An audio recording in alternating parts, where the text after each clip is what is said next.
সুপ্রিয় শিক্ষার্থী বন্ধুরা, আশা করি তোমরা ভালো সুস্থ আছো, আমার সাথে যুক্ত হয়ে পড়েছো। আমি যথারীতি শনি সম্বুধ এই নির্ধারিত ক্লাসে তোমাদের সামনে হাজির হয়েছি। বাংলা সাহিত্য টিউটোরিয়াল গ্রুপের পক্ষ থেকে তোমাদেরকে আবারও শুভেচ্ছা জানাচ্ছি, স্বাগত জানাচ্ছি। আমরা গতদিন মঙ্গল কাব্য শেষ করেছি। তো শুরুতেই মঙ্গল কাব্য নিয়ে তোমাদের কোনো প্রশ্ন যদি থাকে তাহলে একটু দ্রুত করবে। মঙ্গল কাব্য সংক্রান্ত যদি কোনো জিজ্ঞাসা, কোনো কোশ্চেন, কোনো দ্বিমত, কোনো বিষয় কোনো জানার থাকে তাহলে দ্রুত এখনই করে ফেলবে, আমরা সেটা উত্তর দিয়ে আমরা আজকে চলে যাব মধ্যযুগের মুসলিম সাহিত্য। মধ্যযুগের মুসলিম সাহিত্য।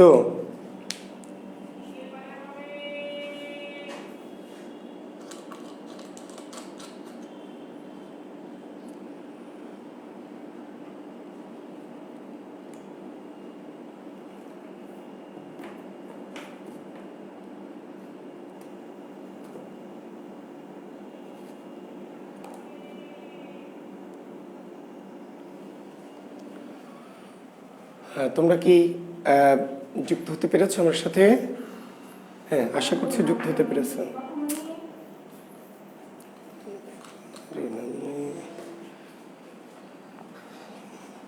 এতক্ষণ ধরে কি যে করে, কি করে আল্লাহ জানে।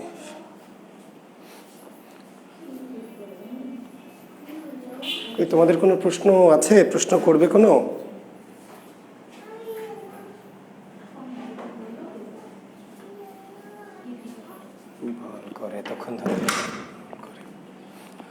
আচ্ছা, যেহেতু আমি কোনো প্রশ্ন তোমাদের আমি দেখতে পাচ্ছি না, তাহলে আমরা চলে যাচ্ছি মধ্যযুগের মুসলিম সাহিত্য।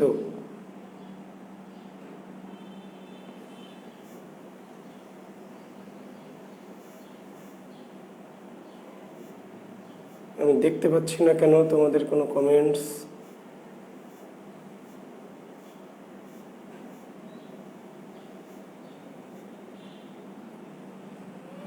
হ্যাঁ, দেখতে পেয়েছি। আচ্ছা, হ্যাঁ বলেন। মনসা মঙ্গল কাব্যের মাজহারুল ইসলাম, মনসা মঙ্গল কাব্যের শেষ এ কি ঘটে? মানে কি রে গাধা? মাজহারুল ইসলাম, মনসা মঙ্গল কাব্যের শেষে কি ঘটে? গাধা, পুরা কাহিনী তোকে শোনায় বুঝাই দিলাম, শেষে কি ঘটে মানে বুঝলাম না। মাজহারুল ইসলাম গাধা, মনসা মঙ্গল কাব্যের কাহিনী শেষে যা ঘটে তা হলো যে সবাই মনসা দেবীর পূজা করতে লাগলো, অতঃপর তারা সুখে শান্তিতে বাস করতে লাগলো। আর বেহুলা লক্ষিন্দর স্বর্গের নীলাম্বরা, স্বর্গের উষার অনিরুদ্ধ দুজনে স্বর্গে চলে গেল। ওকে, বুঝছি। সব অগামগা জগা প্রশ্ন, ভালো কোনো প্রশ্ন নাই, তাহলে আমরা সঙ্গত করে নেই। আমরা চলে যাচ্ছি মুসলিম সাহিত্য। তাহলে আমরা এই যে 7-8টি ক্লাস নিয়ে ফেলেছি, দেখেন একজনও মুসলিম সাহিত্যিক কিন্তু আমাদের আলোচনায় আসেনি। এসেছে কি না? আমরা যত আলোচনা করছি এই মধ্যযুগের কোনো মুসলিম সাহিত্যিক আমাদের আলোচনায় আসেনি। আমরা শুরু করেছি বৌদ্ধ সিদ্ধাচার্যদের দিয়ে, বৌদ্ধ ধর্ম দিয়ে, সহজিয়া মতবাদ দিয়ে, তাই না? কান্নপা, লুইপা ইত্যাদি। তারপরে আমরা শ্রীকৃষ্ণ কীর্তন, বড়চণ্ডীদাস এবং বৈষ্ণব পদাবলীর বিদ্যাপতি, জ্ঞানদাস ইত্যাদি। তাহলে সবাইকে হিন্দু সাহিত্যিক। তাহলে বাংলা সাহিত্যের প্রথম মুসলিম সাহিত্যিকের নাম কি? বাংলা ভাষার প্রথম মুসলিম সাহিত্যিকের নাম সবাই জানেন কি? শাহ মোহাম্মদ সগীর। বাংলা ভাষার বা বাংলা সাহিত্যের প্রথম মুসলিম সাহিত্যিকের নাম কি বা কবির নাম কি? শাহ মোহাম্মদ সগীর। মুসলমানদের রচিত প্রথম গ্রন্থটির নাম কি? ইউসুফ জুলেখা। ইউসুফ জুলেখা। মুসলমানদের রচিত বা বাংলা সাহিত্যে মুসলিম রচিত প্রথম সাহিত্য নিদর্শনটির নাম হচ্ছে অন্নদামঙ্গল পৌরাণিক। বলেছি ওটা কোন গাধা প্রশ্ন করেছিস, আগে একটা বকা দিই। কই গেলি? মেলা আগে পার করে ফেলেছিস, থাক বকা বেঁচে গেলি। আচ্ছা, তাহলে শাহ মোহাম্মদ সগীর বাংলা সাহিত্যের বাংলা ভাষার প্রথম মুসলিম কবি বা সাহিত্যিক বা রচয়িতা। মুসলমানদের লেখা প্রথম গ্রন্থের নাম কি, বা মুসলিম রচিত প্রথম সাহিত্য কোনটি? ইউসুফ জুলেখা। ইউসুফ জুলেখা কি জাতীয় সাহিত্য? অত্যন্ত গুরুত্বপূর্ণ প্রশ্ন। ইউসুফ জুলেখা কি জাতীয় সাহিত্য? এর উত্তর হচ্ছে রোমান্টিক প্রণয়োপাখ্যান। ইউসুফ জুলেখা কি জাতীয় সাহিত্য? রোমান্টিক প্রণয়োপাখ্যান। কিংবা উল্টা করে প্রশ্নটি করবে যে বাংলা সাহিত্যের প্রথম রোমান্টিক প্রণয়োপাখ্যান কোনটি? প্রথম রোমান্টিক প্রণয়োপাখ্যান কোনটি? রোমান্টিক প্রণয়োপাখ্যানের জনককে? শাহ মোহাম্মদ সগীর। বাংলা সাহিত্যের প্রথম রোমান্টিক প্রণয়োপাখ্যান রচয়িতা শাহ মোহাম্মদ সগীর, রোমান্টিক প্রণয়োপাখ্যানের জনক শাহ মোহাম্মদ সগীর। এখন যদি প্রশ্ন করে রোমান্টিক প্রণয়োপাখ্যান এই জিনিসটা আবার কি, এই মালটা কি? প্রণয় যোগ উপাখ্যান। প্রণয় উপাখ্যানের সন্ধি করলে দাঁড়ায় প্রণয় প্লাস কি? উপাখ্যান। সন্ধি মনে আছে? এই যে মাঝে ওকার, মনে আছে না শিক্ষার্থী বন্ধু? যে ব্যাকরণ কোর্স, মাঝে ওকার থাকলে কি ওকারের পূর্ব পর্যন্ত সামনে বসবে প্রণয়, আর ওকারটা পিছনের সামনে গিয়ে রস্য ওকার হয়ে যাবে। তাহলে প্রণয় যোগ কি? উপাখ্যান। প্রণয় মানে প্রেম, উপাখ্যান মানে কাহিনী বা ঘটনা। তাহলে প্রেমের ঘটনা কেমন সেটি? রোমান্টিক। রোমান্টিক প্রেমের কাহিনী বা প্রেমের ঘটনা। এই সাহিত্য ধারা কাদের সৃষ্টি? বৌদ্ধদের, হিন্দুদের, মুসলিমদের, আর্যদের। তাহলে কাদের? মুসলমানদের। বাংলা সাহিত্যে মুসলমানরা কিছু সাহিত্য ধারা সৃষ্টি করেছে, তার প্রথমটির নাম হচ্ছে রোমান্টিক প্রণয়োপাখ্যান। শাহ মোহাম্মদ সগীর কত শতকের কবি? শাহ মোহাম্মদ সগীর 15 বা পঞ্চদশ শতকের কবি। শাহ মোহাম্মদ সগীর 15 শতক বা পঞ্চদশ শতক, 15 শতক বা পঞ্চদশ শতকের কবি। 15 বা পঞ্চদশ শতকের কবি শাহ মোহাম্মদ সগীর। শাহ মোহাম্মদ সগীরের পৃষ্ঠপোষক কে ছিলেন, কিংবা কার দরবারে সাহিত্য চর্চা করতেন? ঠিক আছে, তার উত্তর হচ্ছে গিয়াস উদ্দিন আজম শাহ। গিয়াস উদ্দিন আজম শাহ।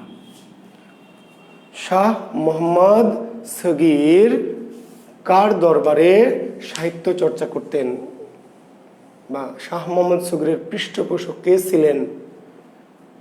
ঠিক আছে, তাহলে শাহ মোহাম্মদ সগীরের পৃষ্ঠপোষক ছিল গিয়াস উদ্দিন আজম শাহ।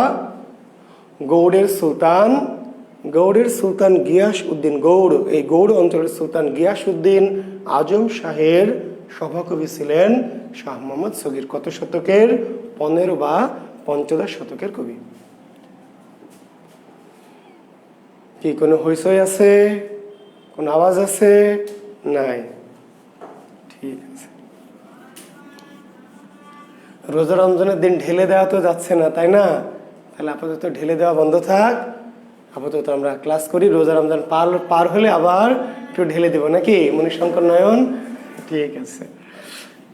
আচ্ছা, এখন এই যে মুসলমান যে সাহিত্যিকরা, এই সাহিত্যিকদের বেশিরভাগেরই সাহিত্য কিন্তু মৌলিক নয়। মানে কি? মানে মুসলিম সাহিত্যিকরা আরবি, ফার্সি, হিন্দি, উর্দু, এই সমস্ত ভারতীয় নানান ভাষার সাহিত্য থেকে কি করেছেন? তারা অনুবাদ করেছেন। ফলে মুসলমান সাহিত্যিকদের সাহিত্যকর্মগুলি মূলত অনুবাদ। ফলে কেন এই কথা ভূমিকাটে বললাম, একটি কথা বারবার আপনাকে খেয়াল রাখতে হবে, যে এই যে শাহ মোহাম্মদ সগীরের ইউসুফ জুলেখা কাব্য কোথা থেকে নেওয়া হয়েছে, কার কাব্য থেকে? তাহলে শাহ মোহাম্মদ সগীর যে ইউসুফ জুলেখা কাব্যটি লিখেছেন, এটি আসলে কি তার লেখা মৌলিক লেখা না, এটি তিনি আব্দুর রহমান জামি, আব্দুর, অবশ্যই এটা আলাদা করে লেখা আছে শব্দটি, আব্দুর রহমান জামি, বা কোনো বই ডাটা জামি, জামি রচিত ইউসুফ জুলেখা।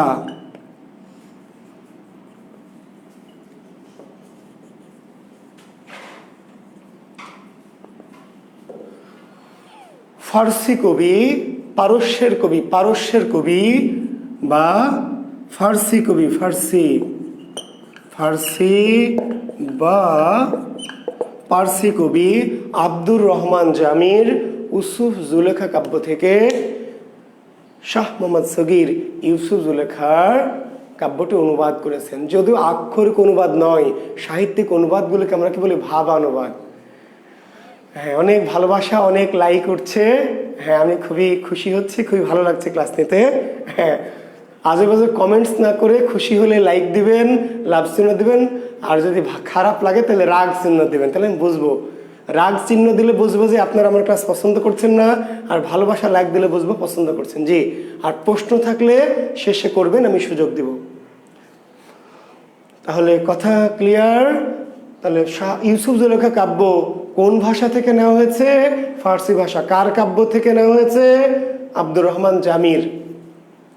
ঠিক আছে, শাহ মোহাম্মদ সগীর বাংলা ভাষায়, আব্দুর রহমান জামির ফার্সি কাব্য ইউসুফ জুলেখাকে কি করলেন?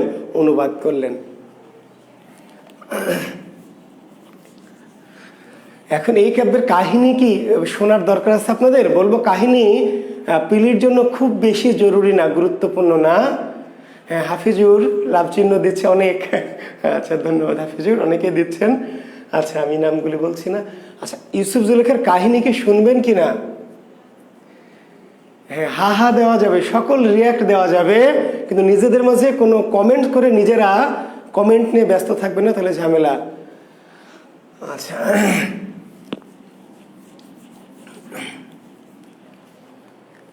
আচ্ছা ঠিক আছে।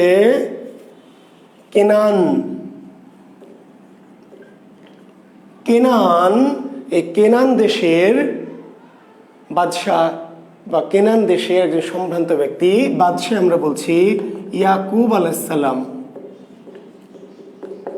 কেনান প্রদেশ, এই কেনান প্রদেশের বাদশাহ ইয়াকুব আলাইহিসসালাম, তাকে স্রষ্টা 80 বছর বয়সে বা মতান্তরে 90 বছর বয়সে একটি পুত্র সন্তান দিয়েছিলেন, যার নাম ছিল ইউসুফ। বুঝতে পারলেন? তো 80-90 বছরে পুত্র হওয়ার তো কথা নয়, তাই না? 80-90 বছরে তো অবসর আরো আগেই গ্রহণ করার কথা। 50-60 বছরে অবসর গ্রহণ করতে হবে, সেক্ষেত্রে 80-90 বছরে এটা স্রষ্টার একটা কৃপা আর কি, করুণা করে ইয়াকুব আলাইহিসসালামকে একটি পুত্র দিয়েছিলেন, নাম ইউসুফ আলাইহিসসালাম। এই ইউসুফ আলাইহিসসালাম এতই সুন্দর, তার চেহারা এত সুন্দর, এবং কারো কারো মতে পৃথিবীর সবচেয়ে চেহারার দিক থেকে সুন্দর হচ্ছে ইউসুফ আলাইহিসসালাম। যদি একটু দ্বিমত আছে কারো কারো মতে যে আমাদের মহানবী ছিলেন সবচেয়ে সুন্দর, তবে আমাদের মহানবী দেখতে সবচেয়ে সুন্দর ছিলেন কিনা এটা আমি নিশ্চিত নই। তবে পৃথিবীর সকল কিছুর কোয়ালিটির দিক থেকে, গুণ, রূপ, মাধুর্য, চরিত্র ইত্যাদি দিক থেকে তিনি পৃথিবীর সবচেয়ে শ্রেষ্ঠ মানব, এটি আমি বিশ্বাস করি নিঃসংশয়ে। তো চেহারার দিক দেখে দিয়ে অনেকে মনে করেন যে ইউসুফ আলাইহিসসালাম ছিলেন পৃথিবীর সবচেয়ে কি সুন্দরতম মানুষ। তো ছোট্টবেলা থেকে এত সুন্দর চেহারার ইউসুফ আলাইহিসসালাম, ইয়াকুব নবী করতেন কি, ইউসুফ আলাইহিসসালামকে তিনি যেখানে থাকতেন তার সামনে বসিয়ে রাখতেন এবং সারাদিন তার চেহারার দিকে তাকিয়ে থাকতেন। কি সুবহানাল্লাহ বলবেন না? সবাই জোরে বলেন সুবহানাল্লাহ। জি, ইয়াকুব আলাইহিসসালাম কি করতেন? ইউসুফ আলাইহিসসালামকে তার সামনে বসিয়ে রেখে সারাদিন তার চেহারার দিকে কি তাকিয়ে থাকতেন, কোথাও যেতে দিতেন না, তার চোখের আড়াল করতেন না। কিন্তু অতি ভালোবাসা ইউসুফ আলাইহিসসালামের কাল হলো। আমরা চর্যাপদ যখন পড়াই, চর্যাপদ আপনাদেরকে কথা বলেছিলাম, মনে আছে কিনা?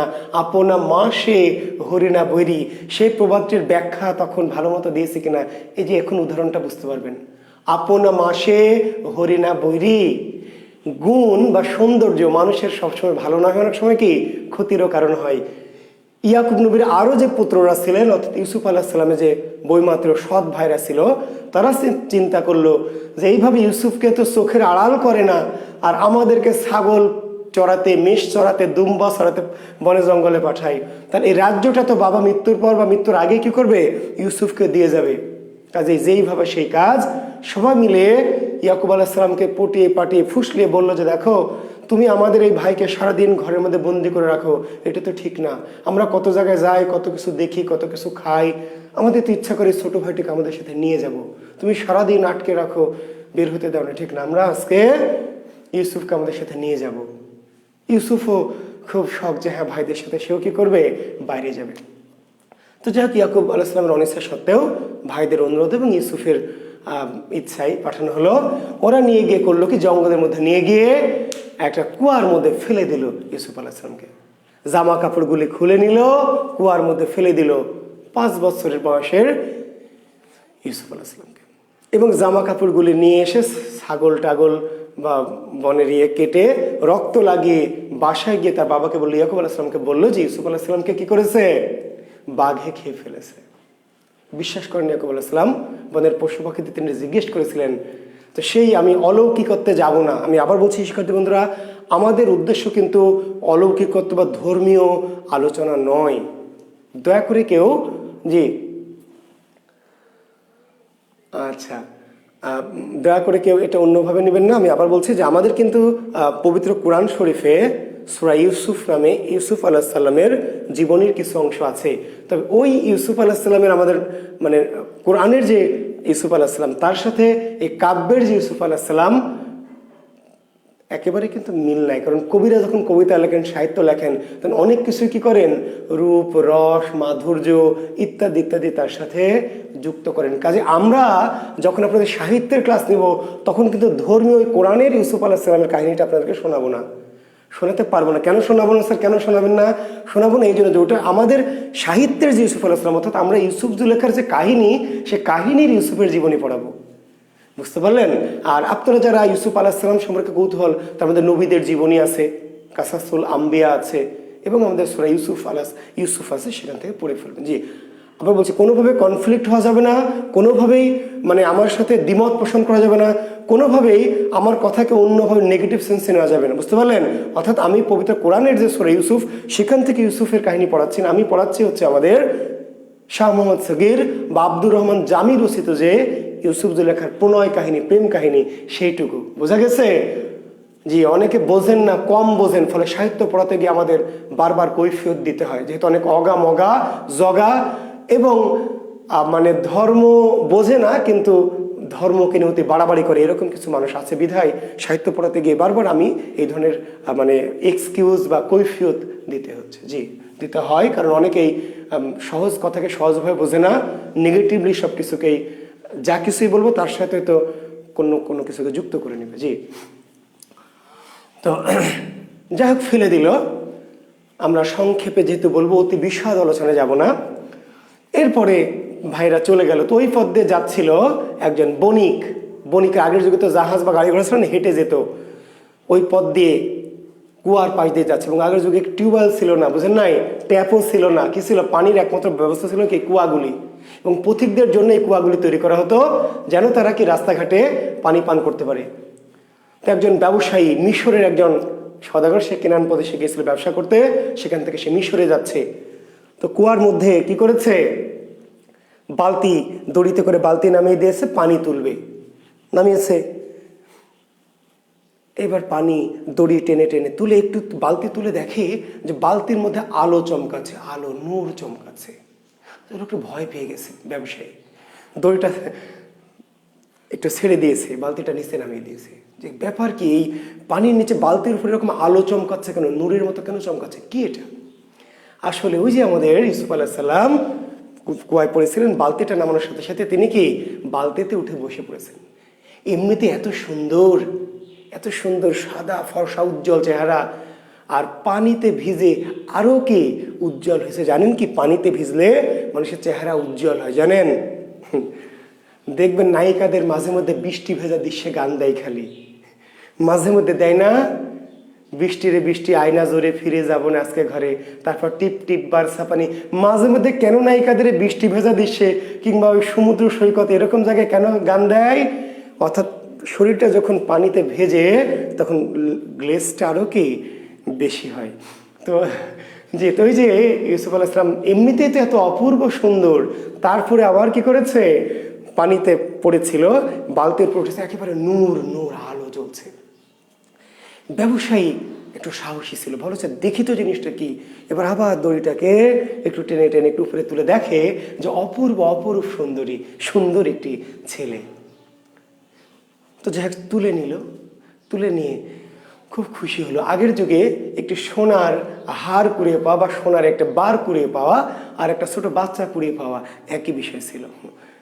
কেন? কারণ আশেপাশে দাস দাসীদের হাট ছিল, সেখানে নিয়ে গিয়ে বিক্রি করে দিলে কি নগদ টাকা। আর এই যেহেতু ব্যবসায়ী তো ধান্দা খালি টাকা, কাজে এই ছোট্ট বাচ্চা ইউসুফকে তিনি সাথে করে নিয়ে গেলেন, নিয়ে মিশরের একটা হাটে বিক্রি করে দিলেন। সেই হাট থেকে আরো একজন বড় ব্যবসায়ী সে কিনে নিয়ে চলে গেলেন মিশরের রাজা আজিজ মিসির। মিশরের রাজার নাম কি? আজিজ মিসির। আজিজ মিসিরের কাছে নিয়ে গেলেন। কেন? কেন ওই ব্যবসায়ী জানতো যে আজিজ মিসির দীর্ঘদিন ধরে নিঃসন্তান। আজিজ মিসির দীর্ঘদিন ধরে কি নিঃসন্তান। তার স্ত্রী জুলেখা। আজিজ মিসির মিশরের প্রধান, মিশরের বাদশাহ আজিজ মিসির, বা কোনো বেলা কাছে আজিজ মিশর। তার স্ত্রী জুলেখা, অনেকদিন তাদের বিবাহিত জীবন এবং সন্তান নেই। কাজে ওই ব্যবসায়ী চালাকি করলে এত সুন্দর ফুটফুটে বাচ্চাটাকে আজিজ মিসিরের কাছে নিয়ে গেল। আজিজ মিসির বাচ্চাটাকে দেখে কি কিনতে চাইলো এবং জুলেখা ওই বাচ্চাটিকে পছন্দ করলো এবং জুলেখার অনুরোধে কিংবা আজিজ মিসির নিজেও পছন্দ করলো, বাচ্চাটিকে কিনে নিল। দাস হিসাবে কিনলো, দাস হিসাবে। এবং কত টাকা জানেন? কত টাকা ব্যবসায় চেয়েছিল? যে এক পাল্লায় কি এই বাচ্চাটি বসবে, আরেক পাল্লায় স্বর্ণ মুদ্রা দিতে হবে। বাচ্চার ওজনের সমান কি স্বর্ণ মুদ্রা।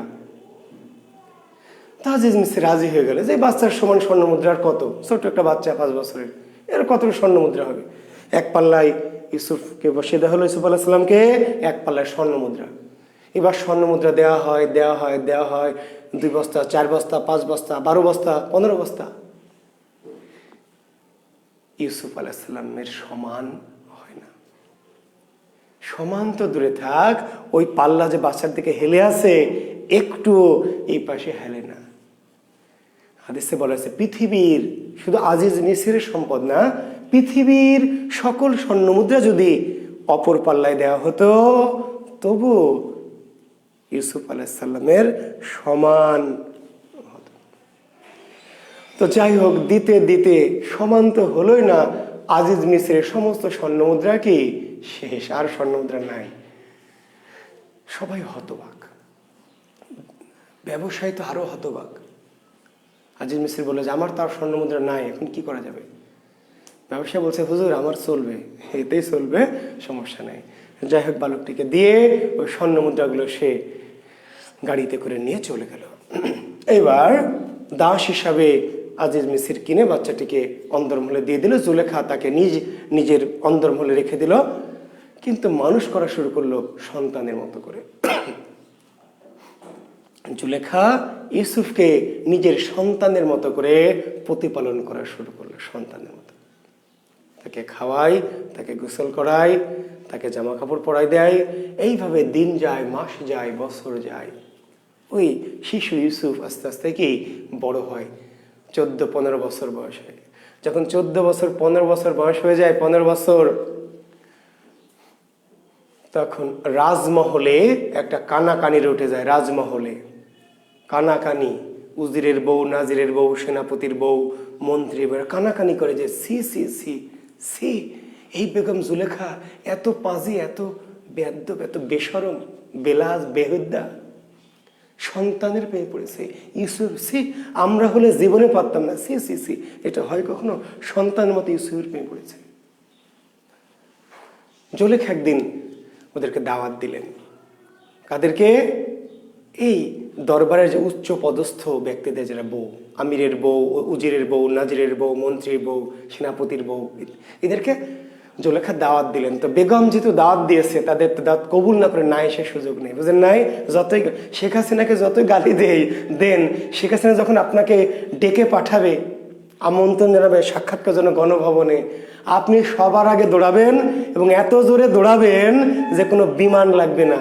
এবং গিয়ে আবার সেলফি তুলে কিন্তু আবার কি ফেসবুকে সবার আগে দেবেন যে মাননীয় প্রধানমন্ত্রী দেশরত্ন শেখ হাসিনার সাথে সৌজন্য সাক্ষাৎ। প্রতিদিন কিন্তু 1000 বার গালি দেন। খালি ডেকে পাঠাক, দেখেন আপনি কি করেন, কি করবেন আমি জানি। তো যেহেতু সবাই বেগম ডেকে পাঠিয়েছে, সবাই বেগমের অন্দরমহলে একটা বৈঠকখানা আছে, সেখানে চলে এলো। সবাইকে বেগম বসার জায়গা দিলেন, টেবিল চেয়ার সাজিয়ে দিয়েছে, সবাই বসে আছে। আপনার এই কাহিনী সবাই জানেন, খুব চমৎকার একটি কাহিনী শোনাবো আপনাদের। সবাইকে বসিয়ে দেওয়া হয়েছে, সবার পিস দেওয়া হয়েছে, পিসে একটা করে আপেল এবং একটা করে চকচকে ধারালো ছুরি দেওয়া হয়েছে। সবাই বসে আছে এবং বলা হয়েছে যে আমি যখন বলবো তখন আপনারা ছুরি দিয়ে এই আপেলটা কেটে খাওয়া শুরু করবেন, খাবেন, তার আগে খাওয়া যাবে না। সবাই বসে আছে, বেগম খেতে বলে না। কিছুক্ষণ পরে ইউসুফকে ডাকা হলো এই রুমটাতে। ইউসুফ এদিকে আসো। এবার ইউসুফ ঢুকলো। ইউসুফ যখন ঢুকলো সবাই হা করে তাকিয়ে আছে।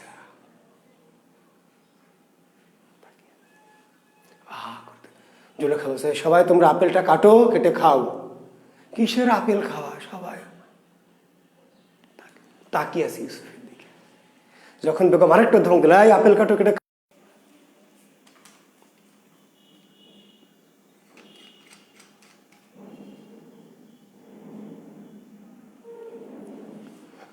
হ্যাঁ দুঃখিত, কি হলো? হ্যাঁ ভিডিও পোস্ট হয়ে গেছে, ভিডিও আটকে গেছে।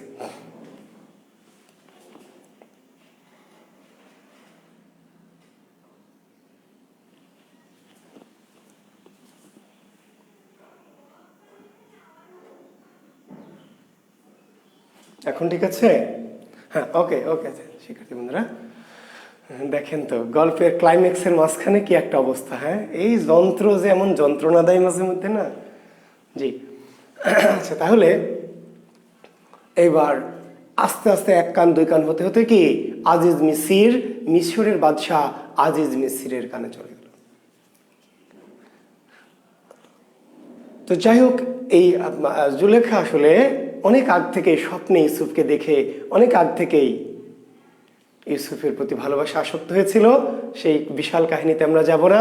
তো যা পেয়ে জুলেখা প্রতিনিয়ত ইউসুফকে প্রেমের প্রস্তাব দেয়, প্রেমের জন্য আহ্বান করে, কিন্তু ইউসুফ সেটি মেনে নেয় না এবং তার চারিত্রিক দৃঢ়তা দিয়ে কি করে, তার চরিত্রকে রক্ষা করে। তো যাই হোক, আমরা আবার বলছি আমরা অনেক গভীর, অতি গভীরে যেতে চাই না, তো গভীর আলোচনা তত্ত্ব কথা আমি যাব না। তো যাই হোক, এক সময় আজিজ মিসরের কানে গেল, আজিজ মিসর জুলেখাকে অপমান করলো, অপদস্থ করলো, বকাঝকা দিল এবং ইউসুফকে কি করলো, কারারুদ্ধ করলো। ইউসুফকে কারাগারে বন্দি করলো। তবে রে শয়তান, তুই তাই না, তোকে আমি বিশ্বাস করে অন্তর্মূলে ঠাঁই দিয়েছি, আর তুই আমার ইত্যাদি ইত্যাদি ডায়লগ মেরে ইউসুফকে কারাগারে বন্দি করে ফেললো। জুলেখাকে বকাঝকা ভৎসনা করলো। জুলেখা ইউসুফকে ছেড়ে দেওয়ার জন্য অনুরোধ করলো এবং বলে যে না, ইউসুফকে আমি ভালোবাসি। কেমন ভালোবাসি সেটি আমি জানি না, কিন্তু ইউসুফকে আমি ভালোবাসি, ওকে তুমি কারারুদ্ধ করে দাও। ইউসুফকে কারারুদ্ধ করলো না, মানে মুক্ত করলো না আজিজ মিসর। তখন মনের দুঃখে কিংবা জুলেখা নিজের স্বেচ্ছায় যে যেখানে ইউসুফ কারাবন্দী থাকবে সে রাজ্যে রানী হয়ে আমি থাকবো না, স্বেচ্ছায় সে কি করলো, রাজপ্রাসাদ ছেড়ে বনে চলে গেল। কিংবা কেউ বললেন যে আজিজ মিসর জুলেখাকে বনবাসে পাঠিয়ে দিলেন। মোট কথা জুলেখা কি বনবাসে চলে গেল। এরপর দিন যায়, মাস যায়, বছর যায়। এক সময় আজিজ মিসর এমনিতে তো স্বর্ণ মুদ্রা সব আগে শেষ, তারপর আবার জুলেখা তার জীবন থেকে চলে গেছে। তার জীবনে নানান দুর্বিপাক নেমে আসে, হতাশা ইত্যাদি ইত্যাদি। একসময় অন্য রাজ্য কর্তৃক মিশর আক্রান্ত হয় এবং আজিজ মিসর পরাজিত হয়। নতুন রাজারা মিশরের রাজত্ব শুরু করে, কিন্তু তারা অত্যাচারী রাজা, নিষ্ঠুর রাজা, খারাপ রাজা। তখন কিছুদিন পরে এক সময় কি করে, মিশরের জনগণ গণ অভ্যুত্থান ঘটায়। গণ অভ্যুত্থান ঘটিয়ে এই নতুন রাজাদের পরাজিত করে, পরাস্ত করে ইউসুফ আলাইহিস সালামকে কি করে, কারামুক্ত করে। ইউসুফ আলাইহিস সালামকে কারাগার থেকে মুক্ত করে, যেহেতু আগে রাজার পালক পুত্র হোক, পুত্রের মতো আর কি, তখন ওই যে রাজার অবর্তমানে এই পুত্রকে রাজ্যে রাজা হিসাবে বসিয়ে দেওয়া হয়। এইবার ইউসুফ 25 বছর, এই 10 বছরের মাঝখানে কাহিনী চলে গেছে। ইউসুফের বয়সে 25 বছরের টকবগে সুদর্শন ইউসুফ আলাইহিস সালাম মিশরের এখন কি রাজা, বাদশাহ, মিশরের বাদশাহ। খুবই ধর্মপরায়ণ, খুবই ধার্মিক, খুবই সৎ, খুবই প্রজাহিতৈষী, খুবই প্রজাবৎসল বাদশাহ। সে রাজ্যের বিভিন্ন জায়গায় ঘুরে ঘুরে কি করে জনগণের দুঃখ দুর্দশা দেখে। শুধু তাই না, কেউ যদি অভাবে থাকে তাহলে নিজে ঘোড়ায় করে, কাঁধে করে, পিঠে করে কি করে খাদ্যশস্য, গম, চাল, ছাতু, যব এগুলো দিয়ে আসে। তার রাজ্যের কোণে কোণে ঘুরে ঘুরে মানুষের দুঃখ দুর্দশা দেখে এবং সেগুলো নিজেই কি করে সমাধান করে। ঘুরতে ঘুরতে ঘুরতে একদিন গহীন জঙ্গলের ভিতরে চলে গেছে। দুঃখী মানুষ খুঁজে বেড়ায়, খুঁজতে খুঁজতে বনের গহীনে চলে গেছে। ফিরে আসবে, হঠাৎ করে দেখে একটা কি কুঁড়ে ঘর, একটা ভাঙা কুঁড়ে ঘর, ভাঙা জীর্ণ শীর্ণ কুঁড়ে ঘর। কুঁড়ে ঘরের পাশে একটা বৃদ্ধা মহিলা বসে আছে। তো ইউসুফ আলাইহিস সালাম খুব মায়া হলো যে এই বৃদ্ধ মহিলা একা একাই গহীন জঙ্গলে বসে আছে, কি ব্যাপার। তো তিনি ঘোড়া থেকে নামলেন, নেমে সে বৃদ্ধার পাশে জিজ্ঞেস করলেন যে বুড়ি আপনি এখানে কেন, কি করছেন? তো বুড়ি তাকে এসে হা করেছে, বলছে আমি ইউসুফ, মিশরের নতুন রাজা। ঠিক আছে, তো বলেন আপনার কোনো কিছু চাওয়া পাওয়া আছে, কোনো কিছু খেতে চান বা কিছু লাগবে আপনার, আমি আপনাকে এনে দেব। বৃদ্ধা শুধু হা করেছে, আর দিকে তাকিয়ে। ইউসুফ আলাইহিস সালাম কিছুক্ষণ পরে তাকিয়ে দেখে যে বুড়িকে চেনা চেনা লাগছে। কি ব্যাপার, চেহারাটা চেনা চেনা লাগছে কেন? ভালো করে খেয়াল করে দেখে এই সেই জুলেখা। জুলেখা ততদিনে বৃদ্ধা হয়ে গেছে। ইউসুফের বয়স যখন 5 বছর, তখনই জুলেখা আজিজ মিসরের স্ত্রী এবং অনেক দিন ধরে নিঃসন্তান। তাহলে বিয়ে হয়েছে ইউসুফের বয়স যখন 5, তখন জুলেখা শুধু বিয়ে হয়নি, বিয়ের অনেক দিন অতিবাহিত হয়েছে, অনেক দিন তাদের কোনো সন্তান নেই। তাহলে জুলেখার বয়স তখন কি প্রায় 30 এরকম বছর, 30, 35, 37 বছর বয়স। কাজেই ইউসুফের বয়স যখন এখন 25, জুলেখার বয়স বুঝতে পারছেন 50+। জুলেখা কিন্তু আগেই চিনতে পেরেছে, প্রথম দেখাতে জুলেখা চিনতে পেরেছে, ইউসুফ চিনতে পারেনি। কেন চিনতে পেরেছে জুলেখা? জুলেখার ভালোবাসা অনেক গভীর। জুলেখা ইউসুফকে অনেক বেশি ভালোবাসতো। ইউসুফ জুলেখাকে আসলে ভালোবাসতো না, শ্রদ্ধা করতো, সম্মান করতো। জুলেখা ভালোবাসতো। জুলেখা দেখা মাত্র ইউসুফকে চিনে ফেলে তাকিয়ে এসেছে। কিছুক্ষণ পরে ইউসুফ বুঝতে পারলো যে এই সেই জুলেখা। এবার তো সে বিপদে পড়ে গেল, কি করবে। এই যে জুলেখা, সে তাকে কি সন্তানের মতো প্রতিপালন করেছে, তাকে স্নেহ দিয়েছে, ভালোবাসা দিয়েছে, তাই না? তারপরে তাকে এত কিছু করে বড় করেছে, এমনকি সে তার জন্য রাজ্য ছেড়েছে, রাজত্ব ছেড়েছে, এই বনের জীবন বেছে নিয়েছে, এত ভালোবাসে। এখন এই মহিলাকে নিয়ে রাজপ্রাসাদে যাবে না এখানে রেখে যাবে, ফেলে যেতে মন টানছে না। এত ভালোবাসে, যে এত যে গভীর ভালোবাসে, কেমন করে তাকে ফেলে রেখে যাবে? কি করবে? বিভ্রান্ত হয়ে যায়, বুঝতে পারে না। তখন ওই যে স্রষ্টার কাছে প্রার্থনা করে, স্রষ্টা, হে রাব্বুল আলামিন, তুমি বলে দাও আমি কি করব। এই মহিলা আমার জন্য জীবনে এত ত্যাগ স্বীকার করেছে, এত কিছু করেছে, একে আমি ফেলে যাই কেমন করে, আবার নিয়েই বা যাই কেমন করে, মানুষ কি বলবে, কি করব আমি? তখন স্রষ্টা জুলেখার যে আত্মত্যাগ, জুলেখার ভালোবাসার গভীরতা খুশি হলেন। খুশি হয়ে জুলেখার দিকে তাকিয়ে বলে দিলেন কোন বলার সাথে সাথে জুলেখা আবার 16 বছরের টকবগে যুবতী হয়ে গেল। সবাই বলেন সুবহানাল্লাহ। আপনারা তাই বলে আবার ঝুঁকি নিয়েন না ভাইরা, আমার শিক্ষার্থীরা, যে ইয়ং মেয়েরা যেহেতু প্রেমে পড়ছে না, দেখে একটু বুড়ি ধুড়ি টার্গেট করে একটু পটায়, তারপরে আল্লাহর কাছে কেঁদে কেটে অলৌকিকত্ব। মধ্যযুগের যত সাহিত্য সেটা হিন্দু ধর্মাশ্রিত হোক, দেবী নৌকার জন্যই বসে থাক, আর তাই না, দেবী লাথি খেয়ে কাখালি ভেঙে যাক, বা মুসলমানের যত প্রাচীন মধ্যযুগের যত সাহিত্য, সকল সাহিত্যের বৈশিষ্ট্যই কি অলৌকিকত্ব, অতি প্রাকৃত। কাজে আপনারা don't try it at home or at own life. Clear? জি। তো যাই হোক, এবার ইউসুফ আলাইহিস সালাম জুলেখাকে তার ঘোড়ার পিঠে বসিয়ে টকবক করতে করতে তার রাজ্যে চলে গেলেন। অতঃপর তারা সুখে শান্তিতে বাস করতে লাগলেন। যদিও এরপরে আরো অনেক কাহিনী আছে।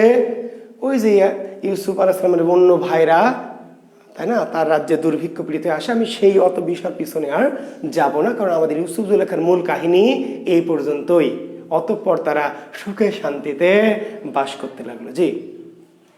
একসময় ইয়াকুব আলাইহিস সালামের ওই কেনান প্রদেশে দুর্ভিক্ষ হয় এবং দুর্ভিক্ষে ইউসুফ আলাইহিস সালাম ওই ভাইরা কি করে এই মিশরে আসে, যে মিশরের রাজা খুবই দানশীল দয়ালু, তিনি অনেক কিছু দান করছেন। সৎ ভাইরা আসে, ইউসুফ আলাইহিস সালাম চিনতে পারে, কিন্তু ইউসুফ করে চিনতে পারেন, ওরা ভাবেওনি যে ইউসুফ বেঁচে আছে, রাখে আল্লাহ মারেকে। তো যাক ইউসুফ তাদের চিনতে পারে এবং কৌশল করে একসময় যাক তাদের সাথে তাদের আবার মিলন হয়, সবাইকে ক্ষমা করে দেয়, অতঃপর তারা সুখে শান্তিতে বাস করে। জি, এই হচ্ছে আমাদের ইউসুফ জুলেখা কাব্যের কাহিনী। ঠিক আছে, ওকে, এইবার আমরা চলে যাচ্ছি মধ্যযুগের আরেকজন বড় কবি, যার নাম হচ্ছে ফকির গরিবুল্লাহ। ফকির গরিবুল্লাহ ষোড়শ শতকের কবি। কোন শতকের? ষোড়শ শতক বা 16 শতক। ষোড়শ শতক বা 16 শতকের। তার ফকির গরিবুল্লাহ কোন শতকের কবি বা কত শতকের সাহিত্যিক?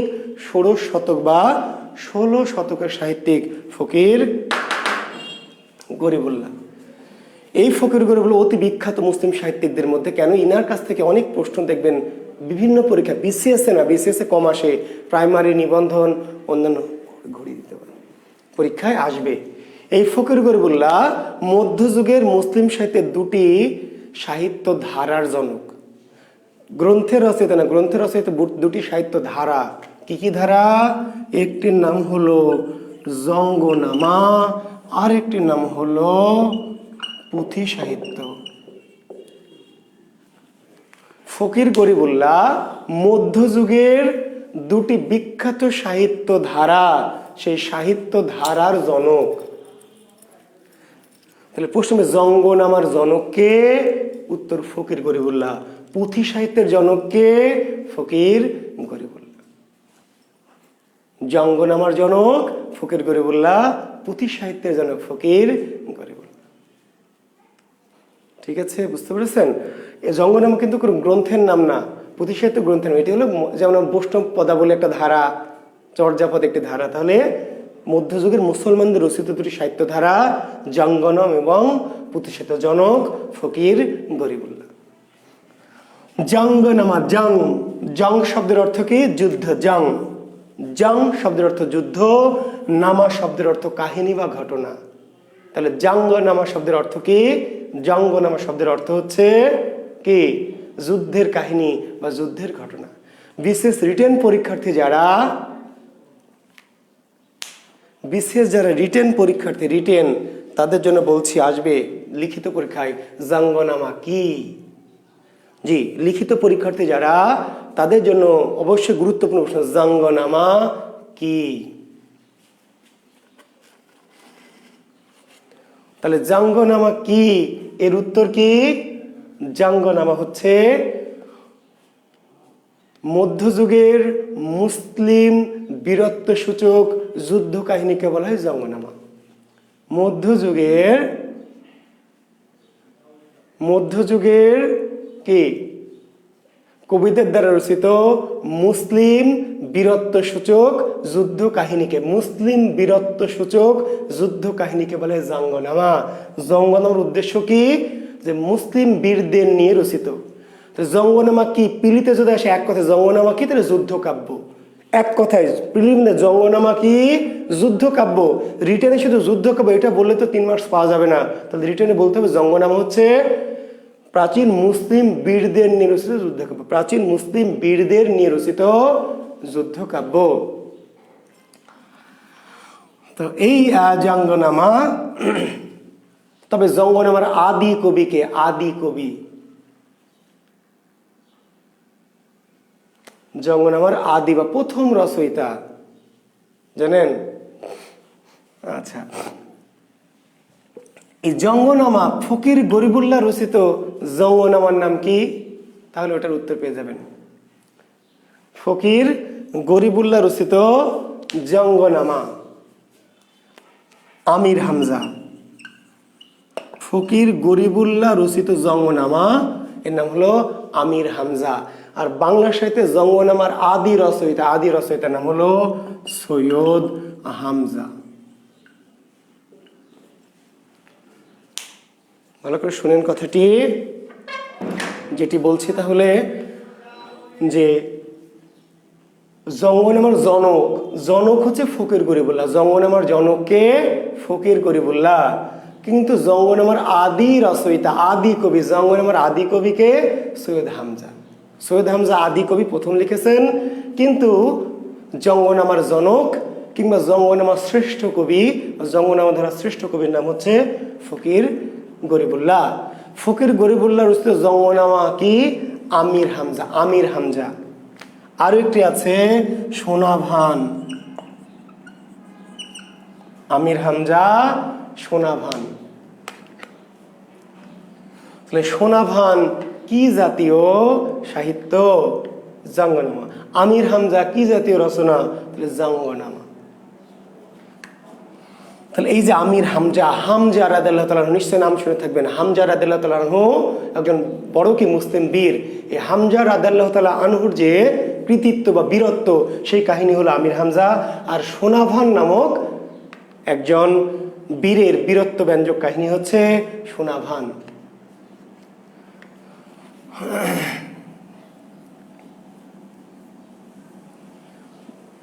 সোনাভান সম্পর্কে বলা আছে, দুধে জলে 20 মণ করিল সে পান, 80 মণ খানা পুনো খায় সোনাভান।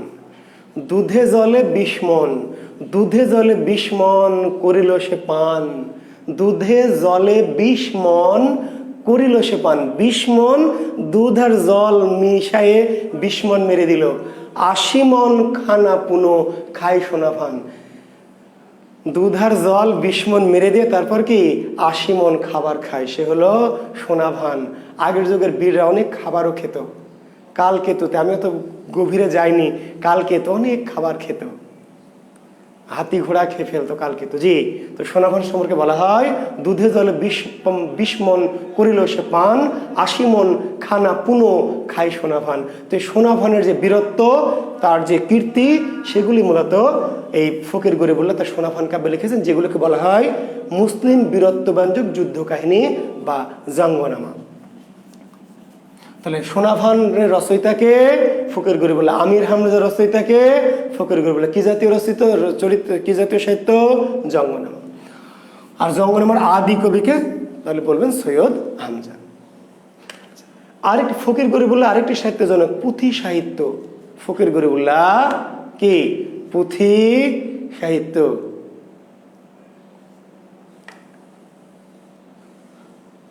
না, সব গল্প করব না, গাজী নুরুল ইসলাম নূর, সব গল্প করতে গেলে আমার 1 বছর লাগবে। সাহিত্য করছে 1 বছরে হবে না। সাহিত্য তো ভাই একটা সমুদ্র, সকল গল্প আমার জানা আছে, কিন্তু সব গল্প করতে গেলে সাহিত্য কয়েক বছরে শেষ করতে পারবো না। কাজেই সব গল্পে যাব না, যে গল্পগুলি আমি মনে করবো যে একটু বিখ্যাত বা বেশি প্রয়োজনীয়, সেখানে যাচ্ছি। আচ্ছা, পুঁথি সাহিত্যর জনক ফকির গরিবুল্লাহ। বাংলা সাহিত্যের প্রথম পুঁথি সাহিত্যের নাম কি? সত্যপীরের পুঁথি। সত্যপীরের পুঁথি। তাহলে সত্যপীরের পুঁথি রচয়িতাকে ফকির গরিবুল্লাহ। ফকির গরিবুল্লাহ রচিত পুঁথি সাহিত্য কোনটি? সত্যপীরের পুঁথি। তো রিটেনে আসবে ফকির গরিবুল্লাহর পরিচয় দাও, বা ফকির গরিবুল্লাহ রচিত সাহিত্যগুলির উল্লেখ করো, বা বাংলা সাহিত্যে ফকির গরিবুল্লাহর অবদান আলোচনা করো, আসবে, তখন উল্লেখ করতে হবে। প্রিলিতে আসবে নিচের কোনটি ফকির গরিবুল্লাহ রচিত সাহিত্য। এমন আসতে পারে কোনটি ফকির গরিবুল্লাহ রচিত সাহিত্য নয়। তো নয় কি জানবেন? না রে ভাই, জানবেন। হয় কি কি হয়? হয় হচ্ছে সোনাভান, হয় হচ্ছে আমির হামজা, সত্যপীরের পুঁথি, এগুলো ফকির গরিবুল্লাহ রচিত সাহিত্য।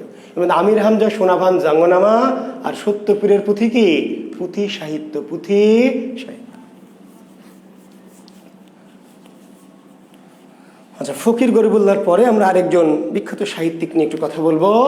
তার নাম হচ্ছে, দেখেন, ফকির গরিবুল্লাহ। একজন কমেন্টস করেছে, আমি কমেন্টস যেহেতু দেখছি না, তারপর চোখ পড়লো, ফকির আবার গরিব।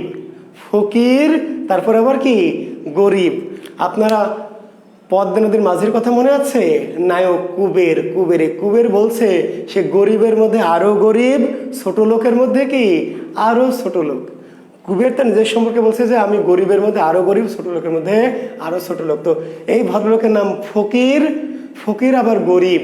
ফকিরের মধ্যে কিন্তু ধনীও থাকে, ধনী ফকির। ঢাকায় অনেক ফকির আছে যাদের আমার চেয়ে দামি ফ্ল্যাট আছে। ঢাকায় ফকির আছে, ফকিরের আবার কি সর্দার আছে, ফকিরের আবার ওদের নেতা আছে। এমন ফকিরও আছে ঢাকা শহরে যাদের কিন্তু ঢাকাতে 2-3টা কি ফ্ল্যাট আছে। ফ্ল্যাট, যেসব ফ্ল্যাট জুয়েল কিবরিয়ার ফ্ল্যাটকে কি গুনেই না, বুঝতে পারলেন? কিন্তু এই ফকির সেই বড়লোক ফকির না। কেমন ফকির? ফকির আবার কি গরিব। জি জি, গরিব, গরিব ফকির। তা আমরা গরিব ফকির পেরে এখন যার আলোচনা আসবে তিনি হলেন দৌলত উজির। এতক্ষণ ফকির গরিব নিয়ে আলোচনা করলাম। মধ্যযুগের আরেকজন বিখ্যাত মুসলিম সাহিত্যিক দৌলত উজির বাহারাম খাঁ। আসলে এই ভদ্রলোকের নাম হচ্ছে বাহারাম খাঁ। নাম কি? বাহারাম খাঁ। আর উপাধি কি? দৌলত উজির। ঠিক আছে। জাফরাবাদ, চট্টগ্রামের জাফরাবাদ নামক অঞ্চলের নিজাম বা রাজা শাহ সুর, চট্টগ্রামের জাফরাবাদ। এবং আমি যতটুকু জানি, আমি সাধারণ জ্ঞান তো আসলে কম বুঝি, অল্প বুঝি, আর যেটুকু বুঝতাম বাংলা পড়াতে পড়তে ভুলে গেছি। চট্টগ্রামের পূর্ব নাম মেবি জাফরাবাদ বা জাফরগঞ্জ এমন ছিল, মেবি আমার যতটুকু মনে আসছে। তো চট্টগ্রামের একটি গুরুত্বপূর্ণ অঞ্চল ছিল যার নাম ছিল জাফরাবাদ। এই জাফরাবাদের নিজাম, নিজাম মানে রাজা বা প্রধান। জাফরাবাদের নিজাম শাহ সুর। বাহারাম খাঁ হলো লেখকের নাম, আর উপাধি হলো দৌলত উজির। কিন্তু প্রশ্ন হবে, দৌলত উজির উপাধিটা কে দিয়েছিল? বাহারাম খাঁকে দৌলত উজির উপাধি দিয়েছিল কে? জাফরাবাদের নিজাম শাহ সুর। জাফরাবাদ কোথায়? চট্টগ্রামের একটি বিশেষ অঞ্চলের নাম ছিল জাফরাবাদ। তাহলে জাফরাবাদের নিজাম শাহ সুর বাহারাম খাঁকে উপাধি দিয়েছিলেন দৌলত উজির। দৌলত উজির।